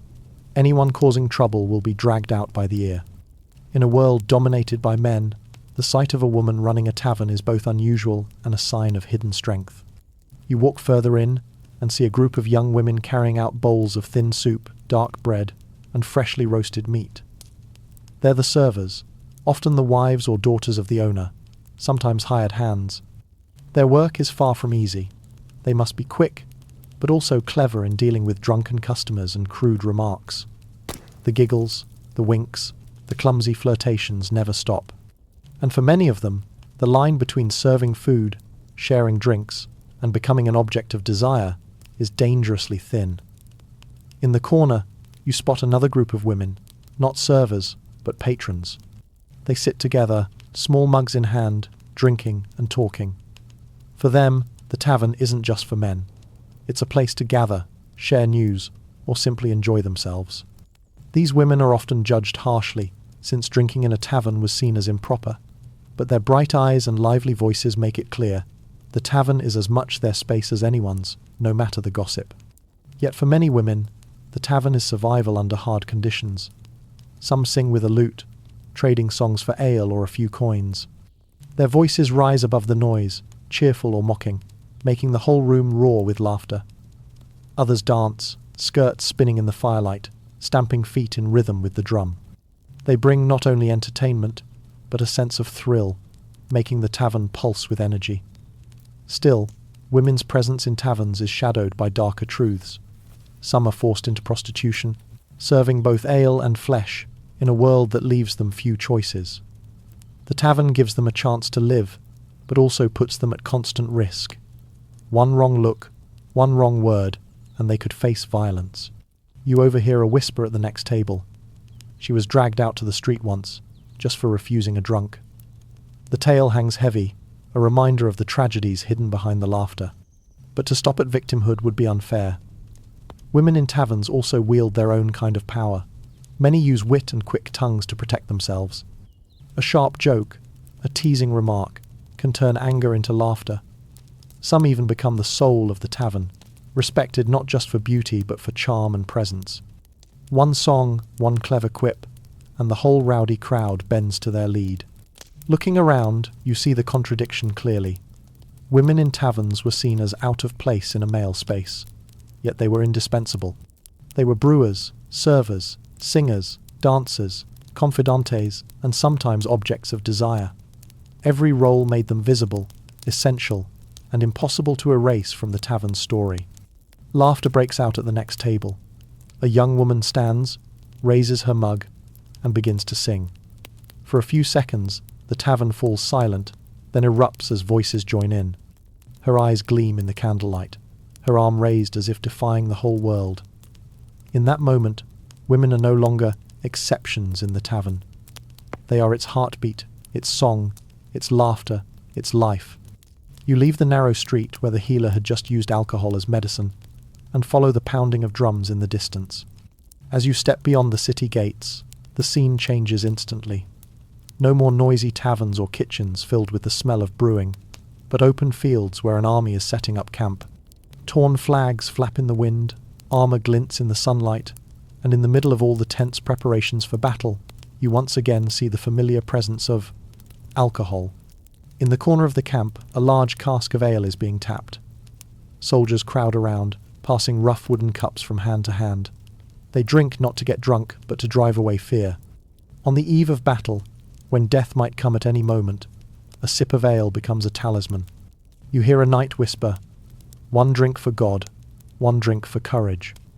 Then he raises his cup, drains it, and his eyes suddenly blaze with resolve. Alcohol on the battlefield isn't just a sedative, it's also a way to bond. You see groups of soldiers sitting in circles, banging their cups together, swearing to protect one another to the end. In that moment, alcohol transforms them from strangers into brothers of blood. No papers or laws needed, just a shared cup and a vow, and their fates are bound together. When the battle begins, alcohol appears again in another form, as pain relief. Wounded soldiers are given strong liquor before surgeons tend to their cuts. The air fills with screams as wounds are washed with alcohol, but afterward comes silence, eyes fading into drunken blur. For them, it's the only way to endure. You watch a young soldier lying on a stretcher, blood soaking through his armor, hands trembling as he holds his final cup. He takes a small sip, then smiles faintly, a smile both tragic and strangely peaceful. It isn't only the common soldiers, alcohol follows the commanders too. In the command tent, a jug of red wine sits in the center of the table. Before giving the order to march, they pour for each other, raising their cups to strengthen their resolve. In that moment, alcohol becomes a ritual, as if the life and death decision of thousands must be sealed with drink. Yet the presence of alcohol on the battlefield is full of contradictions. It brings courage, but also disaster. There are stories of armies failing miserably because of drunkenness, soldiers abandoning their posts in a staggering haze, or brawling with each other in camp. One sip can turn a coward into a hero, but it can also turn an army into chaos. You walk through the camp after battle and see bodies scattered everywhere. Beside one lifeless soldier, a wooden cup still clings to a few drops of wine. Elsewhere, a group of survivors huddle around a fire, drinking to forget the faces they've just lost. They don't sing, they don't laugh, just drink in silence, drowning in gloom. In that darkness, alcohol is no longer joy, but medicine for broken souls. Then you hear singing from another corner, mercenaries laughing loudly, cups raised high, as if they'd just left a feast rather than a massacre. You shiver as you realize on the battlefield, alcohol is both comfort and mask. It helps men forget death, but also helps them accept killing. As night falls, firelight flickers across the camp, illuminating men draining cup after cup. You sit among them, listening to their stories about home, about loved ones, about fears they can't admit in daylight. Alcohol makes them bear it all, the weakness, the courage, even the tears. And you understand, in a world where death lurks at every corner, alcohol was the only medicine that kept them moving forward. When dawn approaches, drums thunder again, calling soldiers back into formation. You see bloodshot eyes, heavy steps, and cups left half-finished on the tables. They march once more, knowing that tonight, that same cup might be the last they ever drink.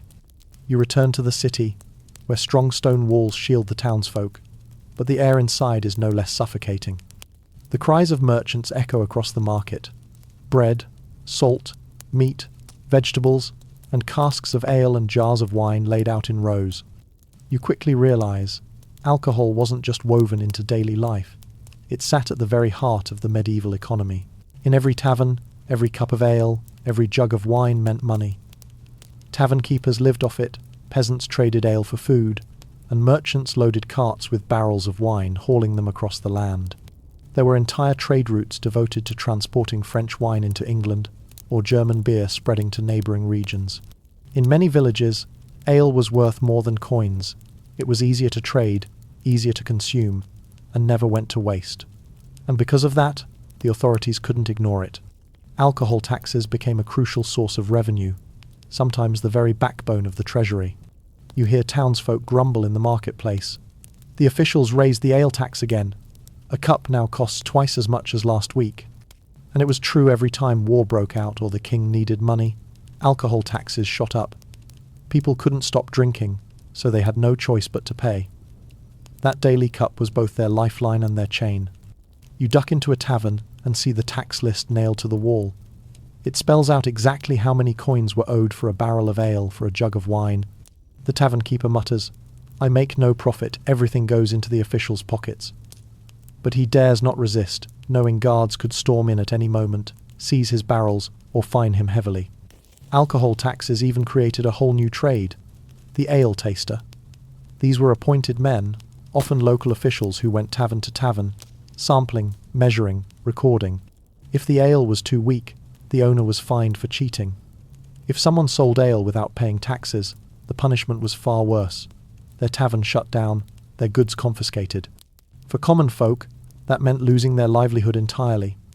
Yet, it can't be denied those taxes helped cities grow. Stone bridges rose, city walls were reinforced. Even wars were financed with money squeezed from the people's cups. You walk past a newly built city gate, guards standing tall, and remember that it was built sip by sip from ale that cost the people extra. In monasteries, the economics of alcohol was even clearer. Monks brewed not just for themselves but sold it to villagers. That income kept the monastery alive, funded orphanages, and fed the poor during famine. Those holy barrels carried both spiritual meaning and financial weight. You can picture it. Every cup poured didn't just sustain the drinker, it built the soaring stone walls of the church itself. But alcohol taxes were also deeply unfair. The poor spent nearly all their wages on something they couldn't live without, while nobles casually bought imported wine without a second thought. You see peasants gathered in the market, grumbling bitterly. "We toil in the fields all year, just to afford a little ale, and still they bleed us dry." Meanwhile, caravans of merchants rolled by with barrels of fine wine, wheels rumbling, guarded tightly. And yet, ale and wine kept flowing. People cursed the taxes but couldn't live without the drink. They clenched their teeth, paid, lifted their cups, and forgot in the haze of alcohol. And the authorities, from kings to local lords, knew it well. No revenue was easier or more reliable than alcohol taxes. A coin from drink could fund an army, and for that reason, it never disappeared. You stop at a square where a crowd stands in line, waiting for their mugs of ale from a massive cask. The tax collector sits right beside it, ledger in hand, eyes gleaming like a man guarding treasure. You realize, in the Middle Ages, ale and wine weren't just drinks. They were the current of money, the bloodstream of society, and the rope binding people to the wheel of authority. You wander into the dark alleys and stumble upon another world, one where taxes and laws mean nothing. Here, alcohol flows quietly like an underground stream, silent but unstoppable. This is the world of medieval smuggling and the black market for drink. A man pulls you into a narrow alley whispering, "Don't buy at the market, it's too costly. Follow me." You trail behind him through twisting corners, where the stench of damp mixes with the reek of alcohol. Finally, a dim cellar flickers into view, lit only by torches. Stacked barrels of ale and foreign wine line the walls. Customers slip in discreetly, place small bags of coins on the table, and take away cups of drink cheaper than what's sold in the open. Here, no one checks quality, no one asks about taxes, only a shared silence of complicity. In truth, heavy alcohol taxes had driven countless common folk to the black market. Peasants couldn't afford legal ale, so they turned to home brewers working in cellars. These batches were unregulated, sometimes watered down until they tasted like grain water, sometimes so thick and harsh they burned the throat. But despite the risks, everyone bought, because it cost half the price. You see a group of masons secretly sharing mugs of bootleg ale, laughing loudly as if they had just beaten the authorities. It wasn't just ale imported wine, it was the black market's golden prize. Bottles from France, Italy or Spain were hidden in wagons of wool or salt, smuggled into the cities. In taverns, people raised smuggled wine with pride, as if proving they had outwitted the tax collectors. Meanwhile, Underground merchants grew rich, becoming shadowy lords of the trade. But smuggling wasn't only about profit. It was an act of defiance. People saw it as a way to fight back against exploitation. If the king takes a tax on every drop I drink, then I'll drink drops that don't belong to him, you hear a blacksmith mutter as he pours himself another cup of bootleg ale. To them, smuggling was resistance, a declaration that alcohol belonged to the people, not the crown. Of course, authorities didn't sit idle. Guards raided cellars, smashed barrels, and tied up tax dodgers. Sometimes smugglers were dragged into the square, locked in stocks with a wooden sign hung around their neck reading, "Tax Evader." Yet no matter the punishment, smuggling always returned, like embers refusing to die. For every cellar destroyed, 2 more seem to spring up. You slip into a shady tavern on the city's edge. Customers sit in silence, no singing, no rowdy laughter like in normal taverns. Only subtle nods, quiet coin exchanges, and flasks tucked away under coats. The tavern keeper knows that discovery would ruin everything, but the profits are too great. And so, by flickering candlelight, the black market keeps breathing, sustaining a hidden network. You notice women here too. Many poor alewives, unable to pay taxes, had turned to brewing illegally. They stretched batches with cheap herbs, hid barrels in dirt cellars, and sold discreetly to neighbours. Risky, yes, but it was the only way to feed their children. The image of a woman struggling to carry a barrel through the night is both resilient and tragic. In some cities, the black market grew into entire districts. Narrow streets crammed with crooked houses, where bootleg alcohol was sold openly like vegetables. The wealthy came to buy untaxed foreign wine, while the poor came for cheap cups of ale. The authorities knew, but often looked away, so long as they got their cut from the shadowy bosses who paid enough. The underworld and the legal world, in truth, blended like 2 faces of the same coin. You leave the dark cellar and step back into daylight. Market cries ring out, tax collectors bustle, business carries on. But now, you know, behind the mask of legality lies a powerful hidden system. Smuggling and the black market weren't just about cheating. They were people's way of reclaiming a shred of freedom in a world drained by taxes. And when you look closer, alcohol flows in both realms, legal and illegal. One side fed cities through taxes. The other kept the poor and daring alive. Either way, it kept flowing, seeping through the cracks, as if no law could ever truly stop it. As your journey continues, you hear another story echoing from ancient monasteries and secret stills. A new kind of drink was born, stronger than anything people had ever tasted. Medieval folk gave it a proud name, aqua vitae, the water of life. And so, spirits officially stepped onto the stage of history. In the shadows of the monastery, monks worked tirelessly with glass tubes, copper pots, and glowing coals. At first, they hadn't meant to create a beverage at all, but to find a purer medicine from wine. As they distilled, vapour rose, condensed into clear drops, and burst into flame when touched by fire. This was no longer ale, nor wine. It was something entirely different. Distilled spirits. A single sip set the chest ablaze, flushed the face, and sent the mind spinning. To people of that age, it felt like pure magic. You sit in a cold stone room, watching a monk pour the crystal liquid into a clay bottle, carefully labelling it aqua vitae. He whispers, "This is medicine for body and soul." At first, spirits were used as remedies, to heal illness, disinfect wounds, ease pain. But soon enough, people realised it could do much more. It made you drunk faster, forget reality quicker, and feel stronger than ever before. Rumours spread across Europe. In Italy, doctors used the water of life to prolong life. In Ireland and Scotland, monks carried the recipe out of the cloister, turning it into a national drink whiskey. In Germany, the word Brandwein brandy was born, meaning burnt wine. Every region crafted its own version, from Caribbean rum to vodka in the icy north. And all of it traced back to that first discovery of distillation. But imagine its impact on medieval society. If ale and wine were light enough to drink daily, spirits were a storm inside the body. The first time common folk tasted it, they were stunned. 1 sip equals a whole barrel of ale.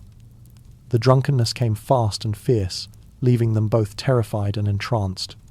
Some called it a miracle of God, others a temptation of the devil. Spirits quickly found their way into the underworld too. Smuggling exploded, its value far too great to ignore. A single bottle could fetch a week's wages. People hid it in sacks of grain, in jars of salt, then carried it to sell across towns. Authorities panicked.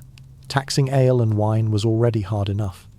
Now this new drink appeared so strong that just a few drops could send someone over the edge. You step into a tavern by the docks, where sailors fresh off the ships pass cups of spirits around. Shouts and laughter erupt, each man seeming to burn from the inside out. One sailor claps you on the shoulder, presses a cup into your hand, and with just a sip, your throat feels like fire. But then warmth floods your body. Your head drifts light as if lost in the clouds. No wonder they called it the water of life. In a world of sickness and death, it made people believe they were immortal. Yet everything powerful has its shadow. Spirits brought drunkenness too quickly, fueled tavern brawls, killed patients when overdosed, and forced authorities to issue desperate bans. In many places, secret distilling was branded a crime, even linked with witchcraft. Monks or commoners caught brewing in the woods often faced harsh punishment. But the more it was forbidden, the further it spread. If ale and wine had once been tied to local fields and quiet monasteries, the Middle Ages also witnessed a major turning point. Alcohol began to move along far-reaching trade routes. No longer just sprouted barley in a village, now barrels of beer and casks of wine travelled on wagons and ships, crossing mountains, rivers, and seas. And along with them, exotic spices and imported ingredients slipped into every drop of drink. Europe's trade routes at the time carried more than cloth, salt, or grain. Wine from France and Italy spread across the continent, becoming a luxury in the cold north. Beer from Germany, the Netherlands, and England was exported in return, sold in places where barley was scarce. And as trade with the East expanded, spices from India and the Middle East, nutmeg, cinnamon, cloves, pepper, began to be added to drinks, transforming them into flavors locals had never known before. A noble feast was no longer limited to ordinary red wine. On the table stood wine spiced with cinnamon, mead mixed with ginger, even ale infused with rare herbs from afar. These costly spices didn't just change the palate, they were a show of power. A cup of wine with fiery cinnamon warmth wasn't just about heat. It was a statement that the host had money and connections across continental trade routes. For merchants, alcohol and spices were liquid gold. A cask of imported wine could be traded for piles of wool or salt. A pinch of exotic spice could multiply the price of a drink many times over. Entire trade routes existed largely to carry and exchange alcohol. In bustling seaports, strong drink from the Mediterranean was stacked on ships and traded for northern grain. In eastern markets, Arab merchants brought rare spices and left with barrels of European wine. What's striking is how this fusion changed taste and drinking habits across the continent. People began to accept the idea that ale and wine didn't have to be pure, but could be blended and enhanced with distant ingredients. A mug of mugwort ale might now carry a hint of cinnamon. A jug of honeyed wine might be lifted by nutmeg. To a medieval drinker, every sip became a journey from homegrown barley fields to faraway eastern bazaars through layers of strange new flavors. But not everyone could enjoy such luxury. Spiced drinks were a privilege of the wealthy. Peasants stuck with thin, small beer and rough, dark ale. Yet the fragrance of imported spices eventually trickled down, at least during festivals when villagers pooled enough money to buy a special cask for the occasion. In those moments, a drink carried not just grain, but the aroma of roads the villagers would never walk. The link between trade and alcohol had deep economic impact too. In many cities, taxes on imported drinks became a huge source of revenue. Lords used wine as diplomatic gifts, sending casks abroad to cement alliances. Some treaties were signed at tables where both sides lifted rare wine from distant lands. In that context, alcohol wasn't just a drink, it was currency, diplomacy, cultural exchange. But imports also fueled inequality. Merchants grew rich, while common folk paid dearly for spiced drinks. The poor grew resentful, seeing them as symbols of excess. Tensions simmered. In drunken nights, curses were muttered that fine wine feeds nobles, while we starve. Yet it's undeniable that this blending made medieval alcohol richer than ever before. It not only sustained people but tied the continent into the first networks of global trade. Every mug of ale, every sip of wine became proof that the world was connecting, even in an age often called dark. For centuries, taverns had been the beating heart of medieval social life. Places to drink, eat, sing, fight, even swear oaths and make shady deals. But history never stands still. As the Middle Ages faded into shadow, the world stepped into a new era, and those taverns themselves began to change shape, becoming what we know today as the pub. At first, the change didn't come from the will of the people, but from the need of authorities to control. Cities grew crowded, trade flourished, and the flow of beer and wine became harder than ever to regulate. Taverns sprouting on every street corner worried officials. Violence, tax evasion, smuggling, every kind of trouble. And so, new decrees were issued, forcing taverns to register, to follow sales rules, and to submit to close supervision. The next big change came with signs. In 14th-15th century England, many taverns began hanging wooden boards outside their doors so customers could recognize them. Some used simple images like a beer barrel or a drinking cup. Others painted religious symbols or animals. These signs were the ancestors of the pub signs still seen in England and Europe today. From there, the idea of the public house, a communal home selling beer, became familiar. Unlike the noisy, chaotic medieval tavern, the pub started to take on more order. Spaces were divided clearly. The bar, tables, sometimes even areas reserved for women and families. Beer still flowed, but now under rules, set opening hours, fixed prices, and laws against excessive drunkenness. Gradually, the pub became a place not just for drinking, but for doing business, sharing news, and enjoying more civilized entertainment. Yet the pub never lost the old soul of the tavern, community. In every village, the pub became the new social centre. Farmers stopped in after the fields. Craftsmen gathered there after work. Minor nobles and middle-class merchants also came, because the pub was one of the rare places where all classes could mingle. A mug of ale was no longer just a drink. It was a key to open hearts, to spread news, to spark both small talk and big plans. What's remarkable is how this shift reflected a cultural turning point. If taverns had been seen as rowdy, dangerous, even sinful, pubs became more widely accepted. They turned into the second home for many a place of familiarity, where you heard the gossip of village and town, and felt part of a larger community. The spread of pubs was also tied to the British Empire later on. When the English carried their culture across the world from America and Canada to Australia, the pub followed. The forms changed, but the spirit stayed. A small place, a bar, a few wooden tables, beer poured, and stories shared. Looking back, the journey is clear. From smoky, dim medieval taverns full of cheap ale and brawls, to pubs places with light, with rules, but still laughter and connection. That transformation allowed drinking culture not only to survive, but to become a lasting legacy, woven into the identity of many nations even today. And when you think about it, you see the truth. Tavern and pub differ in form, but the thread between them never broke. It is the thread of laughter, of drink, of human connection. If the tavern was the rough father, then the pub is the grown child who learned refinement, but both share the same blood of strong drink. As pubs gradually replaced taverns, bringing a tidier and more orderly image, Europe was shaken by another earthquake, the Reformation. And you might be surprised. But beer and wine, things that seemed like mere everyday pleasures, became the very centre of a fiery debate between Catholic and Protestant, between tradition and reform, between what was called the grace of God and the temptation of the devil. For centuries, the Catholic Church had wrapped beer and wine in a sacred cloak. Wine was the blood of Christ in the Eucharist. Monastic beer was considered a blessing, sustaining entire communities. But when the Reformation erupted, Martin Luther, John Calvin, and a host of other theologians didn't just challenge the Pope's authority, they questioned the very relationship between religion and drink. Martin Luther, yes, the German who was no stranger to beer, didn't oppose drinking. In fact, he considered beer and wine gifts from God, as long as people drank with moderation. In his theological discussions, he would sip his strong dark ale, preaching while raising his mug with friends. For Luther, the problem wasn't the drink, but human greed and abuse. But John Calvin, in Geneva, was stricter. He accepted wine in medicine and ritual, but fiercely condemned drunkenness.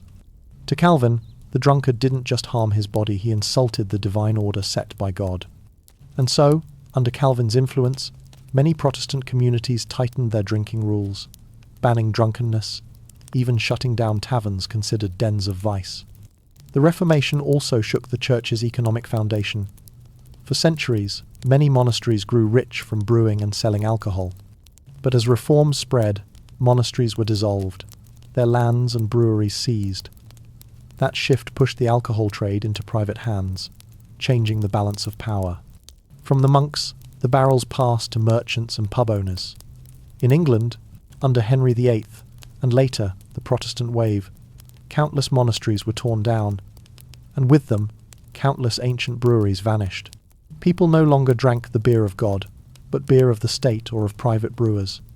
This change wasn't just economic, it was symbolic. From then on, drinking beer was no longer equal to drinking a blessing, but became a simple social act. Yet not everywhere was the same. Many Catholic regions continued to keep wine at the centre of ritual, seeing it as an irreplaceable symbol. Meanwhile, some Protestant communities were so strict they treated drinking as a sign of sin. And so, on the same continent, you could see two clashing images. In one Catholic church, red wine was lifted at the altar, a few hundred miles away. A Protestant preacher thundered that alcohol was the road to hell. The division reached into families. There were villages split in half, one side Catholic, the other Protestant. At festivals, one side drank freely as a grace, the other sneered, calling it temptation.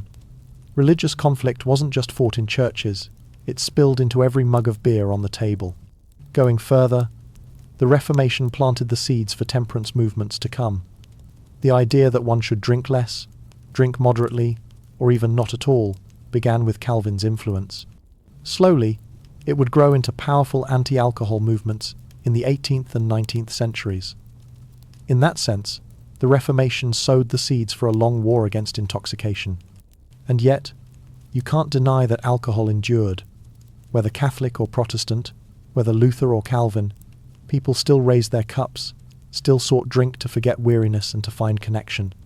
The Reformation could change laws, destroy monasteries, redefine sin, but it could never extinguish humanity's thirst to be drunk. In the early Middle Ages, no one drank beer or wine for fun. They drank to survive. Water was dirty, full of bacteria, spreading sickness and death. In a world that knew nothing of sterilization, with no clean water systems, alcohol was the natural filter. A cup of weak small beer, though thin, was safer than a sip of water that could kill an entire family. Peasants, children, women, men, all of them lived on that liquid. It was survival instinct. But as society changed, so did alcohol. Taverns rose, then transformed into pubs, pulling drink out of the realm of basic necessity and placing it at the heart of community life. People no longer drank just because they were thirsty, but because they wanted to meet, talk, connect. A mug of beer became the excuse to start a conversation, to erase the distance between two strangers. Not just in taverns, beer and wine also entered politics and religion. Wine in the Eucharist carried sacred meaning. Monastic beer both sustained life and was considered a blessing. But then the Reformation showed that the same cup of wine could be seen as the blood of Christ by one, and the temptation of the devil by another. Alcohol had gone beyond survival to become a mirror reflecting belief, values, and even social division. At the same time, trade turned alcohol into a luxury. When exotic spices were added, when barrels of French wine crossed the sea to England, when spirits appeared, beer and wine were no longer just a safe solution for thirst. They became social choices. The rich drank spiced wine, the poor drank small beer. One type of drink, but dividing class, status, and power. Picture this. In a village, a cup of beer was life. But in a castle, a cup of wine was a declaration. On the battlefield, it was painkiller. In the black market, it was defiance. And in the pub, it was the heartbeat of the community. Altogether it shows, from a simple fix to avoid dying from dirty water, Alcohol became the foundation of society, where people sought connection, expressed themselves, and set themselves apart from others. This transformation also reflected Europe's own growing up. A continent once curled in the shadows of plague and famine had begun to expand borders, to trade, to experiment, to reform. And in every step, alcohol was there. In heavy wooden barrels on horseback, in cheap mugs of peasants, in polished silver goblets of nobles, in chalices lifted before the altar. From survival, it became a social symbol. What's fascinating is that even when it became social, alcohol never left its original role. People still needed small beer to live, still saw beer as part of daily meals. But alongside that, they used alcohol as social language, to raise a cup for friendship, to clink mugs for oaths, to drink dry to prove loyalty. Need and culture merged, making alcohol essential to both body and spirit. And it's precisely this duality, both a basic necessity and a social choice, that allowed alcohol to endure until today. It's not just a drink. It's collective memory. It's the way people connect in a harsh world. It's proof that even from a weak beer brewed to stave off thirst, humanity could weave an entire culture. When you travel further back in time, to the land between the Tigris and Euphrates, you'll find another kind of intoxication born not from grain or grapes, but from love magic. And nowhere did those spells burn brighter and more terrifying than in Babylon, the cradle of prayers to the gods and mysterious rituals glowing under the moonlight. In Babylon, love wasn't just an emotion. It was a power that could alter fate itself. A marriage wasn't always born from personal choice, but often arranged by families. That's why people turned to magic to persuade the gods to intervene, to make the one they desired irresistible, or to lock the heart of someone fickle. Picture a young girl standing at the banks of the Euphrates on a misty evening. In her hand is a small clay jar of perfume. She drips a few drops into the water, whispering, "May the goddess Ishtar grant me a lure, so that his eyes cannot turn from me." The water carries the oil away, along with her prayer, as if her message has gone straight to the goddess of love and war. Babylonian love spells were often bound to words, prayers, incantations carved on clay tablets or written on papyrus. Some tablets unearthed record formulas like, "Bind his heart to me, so his eyes see only me, so his hands touch only me." These weren't just prayers. To the Babylonians, they were weapons, imbued with divine power. And it wasn't only words. Physical rituals mattered just as much. Some love charms used rare herbs and minerals, dried mandrake root mixed with honey, powdered gemstones stirred into wine, or owl feathers burned so their smoke carried prayers skyward. Some recipes were so strange they'd make us shudder today, like mixing a lover's hair or fingernails into offerings to bind their soul. In Babylon, Ishtar, goddess of love, beauty, and desire, was the patron of all love magic. Her temples weren't only for worship, they were centers of ritual. Priestesses could perform elaborate rites, burning incense, sprinkling animal blood, singing and dancing under the moon, all to persuade Ishtar to grant irresistible charm. But love magic wasn't just for women. Men sought spells too. Some clay tablets preserved prayers like, "Bind her to my heart, so no one may take her from me." To do so, they sometimes crafted clay figurines inscribed with a lover's name, tied with red string. When the sacred fire consumed the figure, they believed the woman's heart was bound forever. Yet, like every civilization, Babylonian love magic had a dark side. If someone no longer wanted to stay, spells could force them. If betrayed, a charm could turn into a curse, stripping health, luck, even life itself. Love here wasn't just sweet, it was a battlefield of power, where gods were summoned to tip the scales. Archaeologists have found incantations carved in cuneiform with chilling tones. "If she turns her face from me, may Ishtar shatter her heart. If she goes with another, may Shamash burn her in his light." These words reveal how love and possession were inseparable in Babylon, and magic was wielded as an extreme weapon.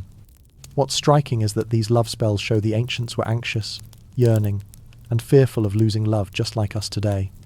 Whether a young girl or a hardened warrior, they believed that with a few incantations and a moonlit ritual, they could pull another's heart toward their own. And in the wider canvas of history, Babylonian love magic left a lasting mark. From here, other civilizations carried it forward, reshaped it, and wove it into mythology, religion, and literature. Even in stories today, the red thread, fragrant oils, or sacred fire binding love all trace their roots back to this land. In our imagination, ancient Greece is often tied to marble statues, tragedies, and wise philosophers. But beneath the grandeur of the Parthenon or the might of the arenas lay a quieter, darker world, the world of love magic. There, people didn't just pray to gods like Aphrodite or Eros, they turned to spells, figurines, and secret rituals to bind another's heart. For the Greeks, love wasn't just romantic emotion, it was a dangerous force, one that could make heroes drop their weapons or kings abandon their thrones. Think of Paris and Helen. A single love affair sparked the Trojan War. That's why controlling love, or at least steering it, became a desire as urgent as conquering land. And love magic was the hidden bridge to that goal. One of the most common forms was defictiones, curse tablets made of lead.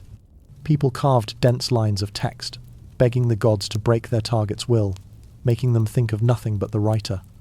A tablet might say, "May Hades bind her heart, soul, and body, so she belongs only to me." Then the tablet was folded, pierced with nails, and buried in a grave or thrown into a well, as if handing the curse to the underworld. Beyond tablets, clay figurines were powerful tools too. People molded figures of men or women, tied with red cords, sometimes pierced with metal through the heart or limbs. As flames consumed the effigy, the prayer rose, "As this fire burns, may her heart blaze for me." This was how Greeks believed they could spark desire, turning passion into invisible chains. But it wasn't only common folk who believed. Even intellectuals and nobles were drawn to it. Greek poetry is full of love spell tales. Sappho, the poetess of Lesbos, once wrote lines pleading with Aphrodite to help her capture a beloved's heart. And in Greek tragedy, love often carried the supernatural. Medea, the famed sorceress, didn't just use spells to aid Jason, but to control passion and take revenge when betrayed. Greek love magic also leaned on herbs and potions. Ancient texts mention mandrake root, henbane, and other plants brewed into philtrous love potions. A sip could set the heart aflame, eyes dazed with desire. In reality, the effects were probably neurological hallucinations or stimulation, but to the ancients, it was proof of divine intervention. What stood out in Greece was the duality of sanctioned gods and secret magic. People still prayed at Aphrodite's temple, offering incense and sacrifices. But when prayers failed, they turned to the shadows, to witches, sorcerers, and keepers of hidden knowledge. Some city-states banned love spells, calling them immoral. But like all taboos, the ban only made magic spread further in the dark. Picture a young woman, tormented by unrequited love, sneaking to an old witch at the city's edge. Flickering candles lit the wrinkled face as the witch mixed herbs, inscribed a curse, and handed over a clay figurine. "Keep this under your pillow, and he won't escape your dreams." That story played out thousands of times, in countless corners of ancient Greece. Yet, like Babylon, Greek love magic had its shadows. Love charms could twist into curses. When rejected, people used the same rites to weaken, sicken, even kill their target. For many, love wasn't just connection. It was absolute possession, and magic was the weapon to secure it. Today, cursed tablets still surface in excavations across Greece and Rome, proving how widespread the practice was. Even after millennia, the desperate words remain clear. "Don't let him sleep, don't let him eat, until he comes to me." Those voices echo with longing and obsession, reminding us the ancients were just as vulnerable, passionate, and desperate in love as we are now. And looking at the full picture, you see Greek love magic wasn't just superstition. It reflected a society where love was mythologized, sung in poetry, but also clung to with spells. Greek love was as radiant as Sappho's verses, yet as dark as clay effigies burning in the night. And it's that duality that left a legacy where love is never just to be lived, but also possessed, controlled, and sometimes destroyed. If the Greeks were masters at turning love into poetry and myth, the Romans were far more practical. They absorbed nearly the entire treasury of Greek love magic, but instead of keeping it confined to temples or verses, they brought it into the streets, the taverns, the bedrooms, making it a part of daily life. In Rome, Love spells weren't the luxury of nobles, they were tools sought after by everyone, from slaves and merchants to queens, whenever the heart yearned. In Rome, love always walked hand in hand with power. A marriage could secure a political alliance, an affair could topple an entire household. That's why love charms amatoria became dangerous tools. People believed that with just a few rites, an ordinary woman could seduce a high-ranking official, a slave could captivate their master, or a castaway lover could reclaim a lost heart. Roman love spell recipes were diverse. Most famous were the philtres love potions brewed from herbs, honey, wine, and at times grotesque ingredients like menstrual blood, bone ash, or animal organs. It was believed that once the target drank, they'd be consumed by desire, mind fixed only on the spellcaster. Roman tales are filled with deadly accidents from philtres too strong, but fear never stopped the longing for love. Beyond philtres, Romans also used Defixiones lead curse tablets, like the Greeks. But in Roman hands, they went further. These tablets didn't just call on gods of love like Venus or Cupid, but also dark spirits and the dead to bind their target. One tablet unearthed in Carthage read, "May Venus set her mind aflame, may Pluto bind her soul, so she cannot sleep, cannot eat, until she falls into my arms." The words were cold, fierce, like the scream of obsession carved into metal. What's striking is how Roman love magic wasn't separate from society, but present everywhere. In the poems of Ovid, the famed poet of passion, you see countless references to seduction tricks and spells to hold a lover. His ars amatoria, the art of love, half joked, half taught, the very schemes that showed Romans were both enchanted and skeptical about love charms. On another side, the Venefici female sorceresses became figures both feared and sought out. They lived at the city's edge, where bronze cauldrons boiled herbs and sacrificial blood. People turned to them for love potions, but also dreaded their curses. The image of the Venefici entered Roman literature. Old women with blazing eyes, muttering spells, able to make even the most powerful man kneel before a common girl. But Roman love wasn't all sweetness. Love magic also meant possession. When betrayed, charms turned into curses. Many curse tablets threaten, "If he goes to another, may the gods destroy him. May his body ache, may his eyes go blind, until he returns to me." For Romans, love and cursing were divided by only the thinnest line. Interestingly, Roman law often tried to ban or restrict love magic. The Lex Cornelia de Sicarius et Veneficius, enacted in 81 BCE, treated making or using harmful spells as a crime. Yet in reality, love charms thrived, because no law could ever control the human hunger to be loved, desired, and held. Today, hundreds of tablets, figurines, and recipes for philtres survive from the Roman Empire. They reveal a society both mighty and fragile, an empire ruling the Mediterranean, yet each heart trembling in fear of being abandoned. And in that trembling, people turned to magic knowing it was dangerous, knowing it could destroy. Looking at Rome, love magic wasn't just superstition. It was a mirror of a civilization where love was as weighty as war, where desire could shake thrones. From the empress's palace to the slave's kitchen, whispered invocations still echoed, proving that humans, in any era, are weakest before their own hearts. And perhaps that's why Roman love magic endures in imagination. When we think of Rome, we don't just recall arenas or legions, we remember that in the shadows of stone streets, candles flickered beside lead tablets, while whispers rose to Venus begging that someone, just once, would love us back. Ancient Egypt had its own way of binding love, blending amulets, gods, and even the art of mummification. In the Egyptian imagination, love wasn't just tied to life, but continued into death. And so, love magic there was both alluring and haunting. Egyptians had long believed that everything was infused with the power of symbols. A tiny amulet carved with a heart or the eye of Horus could protect or bind. That's why their love charms were often small amulets worn on the chest or hidden in clothing. On them were inscribed spells. "Make his or her heart burn for me. Let his or her eyes look only at me." The wearer believed that with such an amulet, the target could never escape the invisible pull. God stood at the center of every rite. If Babylon had Ishtar, Egypt had Isis, the goddess of marriage, magic, and protection. She was invoked to grant faithful love, to keep lovers bound together. There was also Hathor, goddess of love, music and beauty, often called upon in rituals to boost charm. People believed that if you offered incense to Hathor and recited spells, your voice and smile would become so captivating no one could resist. A common Egyptian love charm was a wax or clay figurine. The spellcaster carved the target's name into it, sometimes adding symbols of the sun, moon, or divine eyes. Then the figurine was placed in a tomb or buried beneath the target's home. This ritual was rooted in the belief that the spirits of the dead would deliver the message to the living, forcing their heart to lean toward the summoner. Some recipes were stranger still. Papyri record love potions brewed by mixing honey, mandrake root, goat's milk, and the ashes of a spell-inscribed scrap of papyrus. The mixture was stirred into wine or milk for the target to drink.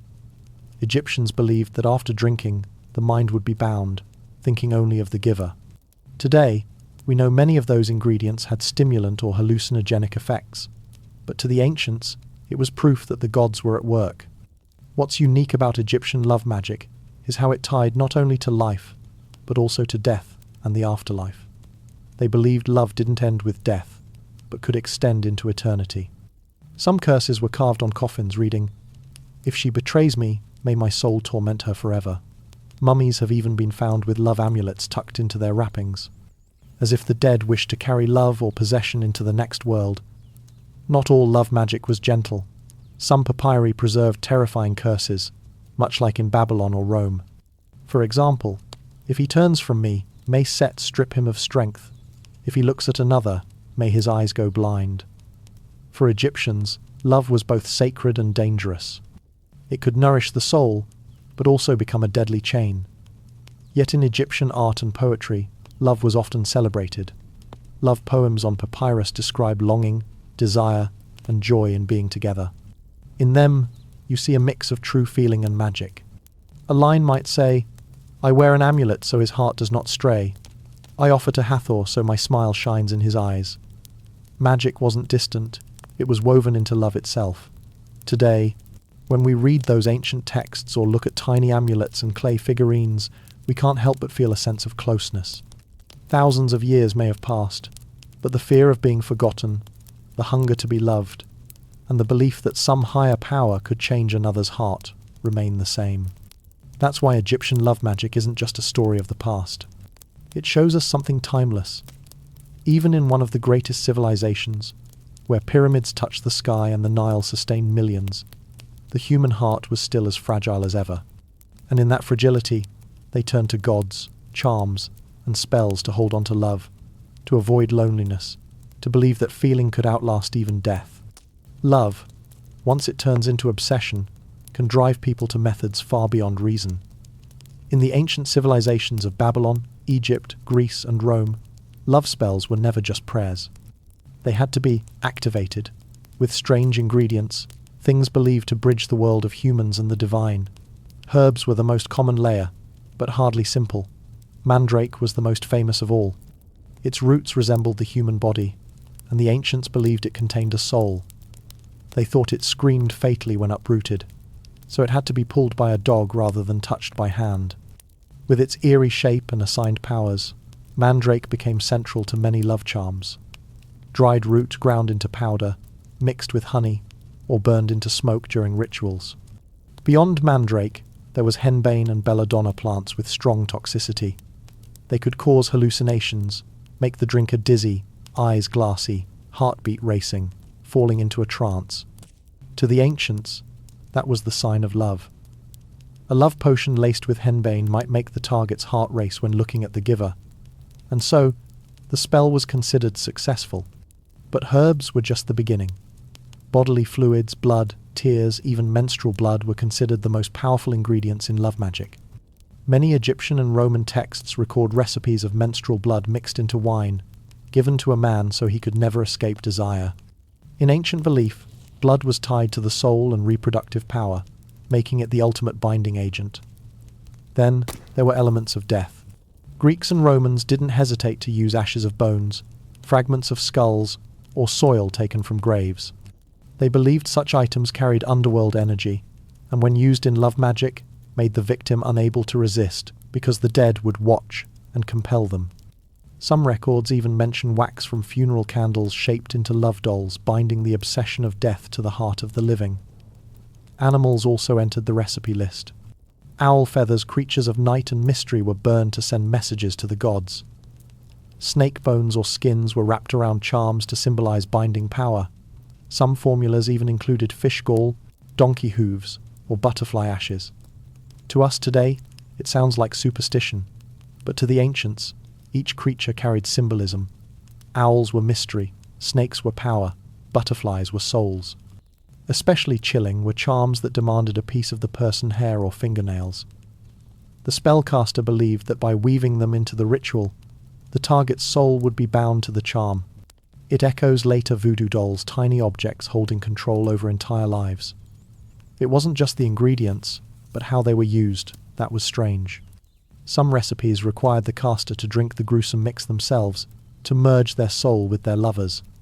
Others required sprinkling powdered herbs onto the target's pillow or clothes, so they'd breathe it in while sleeping. Elsewhere, charms were burned under moonlight, their smoke believed to rise straight into the ears of the gods. From a modern lens, much of this can be explained by pharmacology. Herbs causing hallucinations, toxins raising heart rates, blood acting more on psychology than physiology. But to the ancients, the mix itself was proof of magic.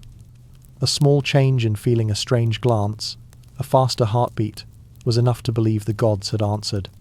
What chills us today is the extremity. For love, people reached for corpses, blood, poison. But at the same time, it shows fragility. The fear of rejection, the dread of losing someone, the desperate wish to hold on. In those bizarre ingredients, we see not just superstition, but deeply human desperation.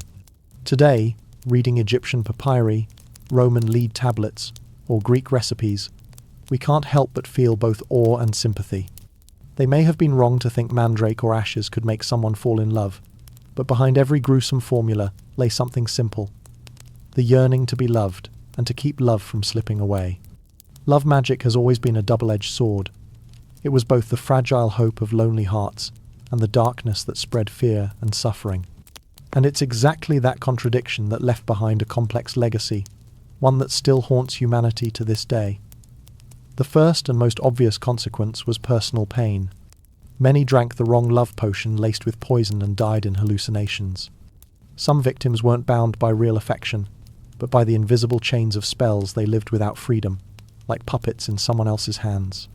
For many, love magic didn't bring happiness, only suffering, betrayal, and sometimes death. But the consequences didn't stop at individuals. Entire communities were affected. When belief in love charms grew too strong, suspicion and blame followed. A beautiful woman could be accused of witchcraft simply because too many men adored her. A broken family could be blamed on someone else's curse. That belief planted seeds of fear and later became part of the great witch hunts of the Middle Ages. Thousands of women executed just for being accused of using love spells to seduce men. On a wider scale, love magic left cultural and artistic imprints. Egyptian love poems, Greek lead tablets, Roman curse plates. They're all living evidence that love was never separate from fear and the urge to control. In Greek tragedy, we see Medea using charms to seduce and to take revenge. In Ovid's poetry, we see the blend of humor and darkness in love. These stories weren't just entertainment. They revealed the truth. Love has always been something humans wanted to explain, to control, but never fully could. What's surprising is that even after thousands of years, the legacy of love magic still lingers in modern life. We no longer burn owl feathers or grind mandrake, but the idea of love charms still exists in language and culture. An engagement ring, a red ribbon, even a love charm in pop culture, all are variations of the old belief that love could be anchored through objects or rituals. Even in today's music, movies, and literature, echoes of ancient charms remain. Stories of potions, spells, or cursed love show up in Harry Potter, Romeo and Juliet, and countless fantasy novels. They're not just fiction, they're a cultural inheritance stretching back thousands of years, where humans dreamed of a power to make someone love them. Yet maybe the greatest legacy of love magic isn't in the charms or rituals, but in the human nature it reveals. Because when we read Babylonian prayers, Egyptian recipes, or Roman curses, we see the same truth. People everywhere, across time, feared being abandoned and longed to be loved. They were willing to drink poison, swear to gods, dig into graves, all for one simple reason: to hold on to another's heart. Seen this way, love magic isn't just superstition, it's proof of human psychology. It shows that love was never purely innocent or safe. It always carried anxiety, possession, and the desire for control. Ancient love spells were just the physical form of those emotions. And so, as we close part 3, we can draw one deep image. From the banks of the Euphrates to the Nile, from the Parthenon to the Colosseum, people always sought magic to bind love.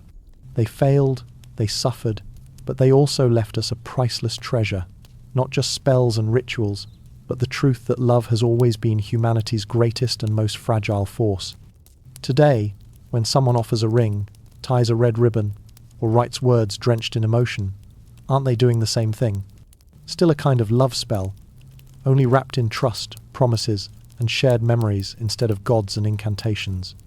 And so, from Ishtar's prayers, Isis's charms, Hades's curse tablets, to Ovid's love potions, none of it is just distant myth anymore.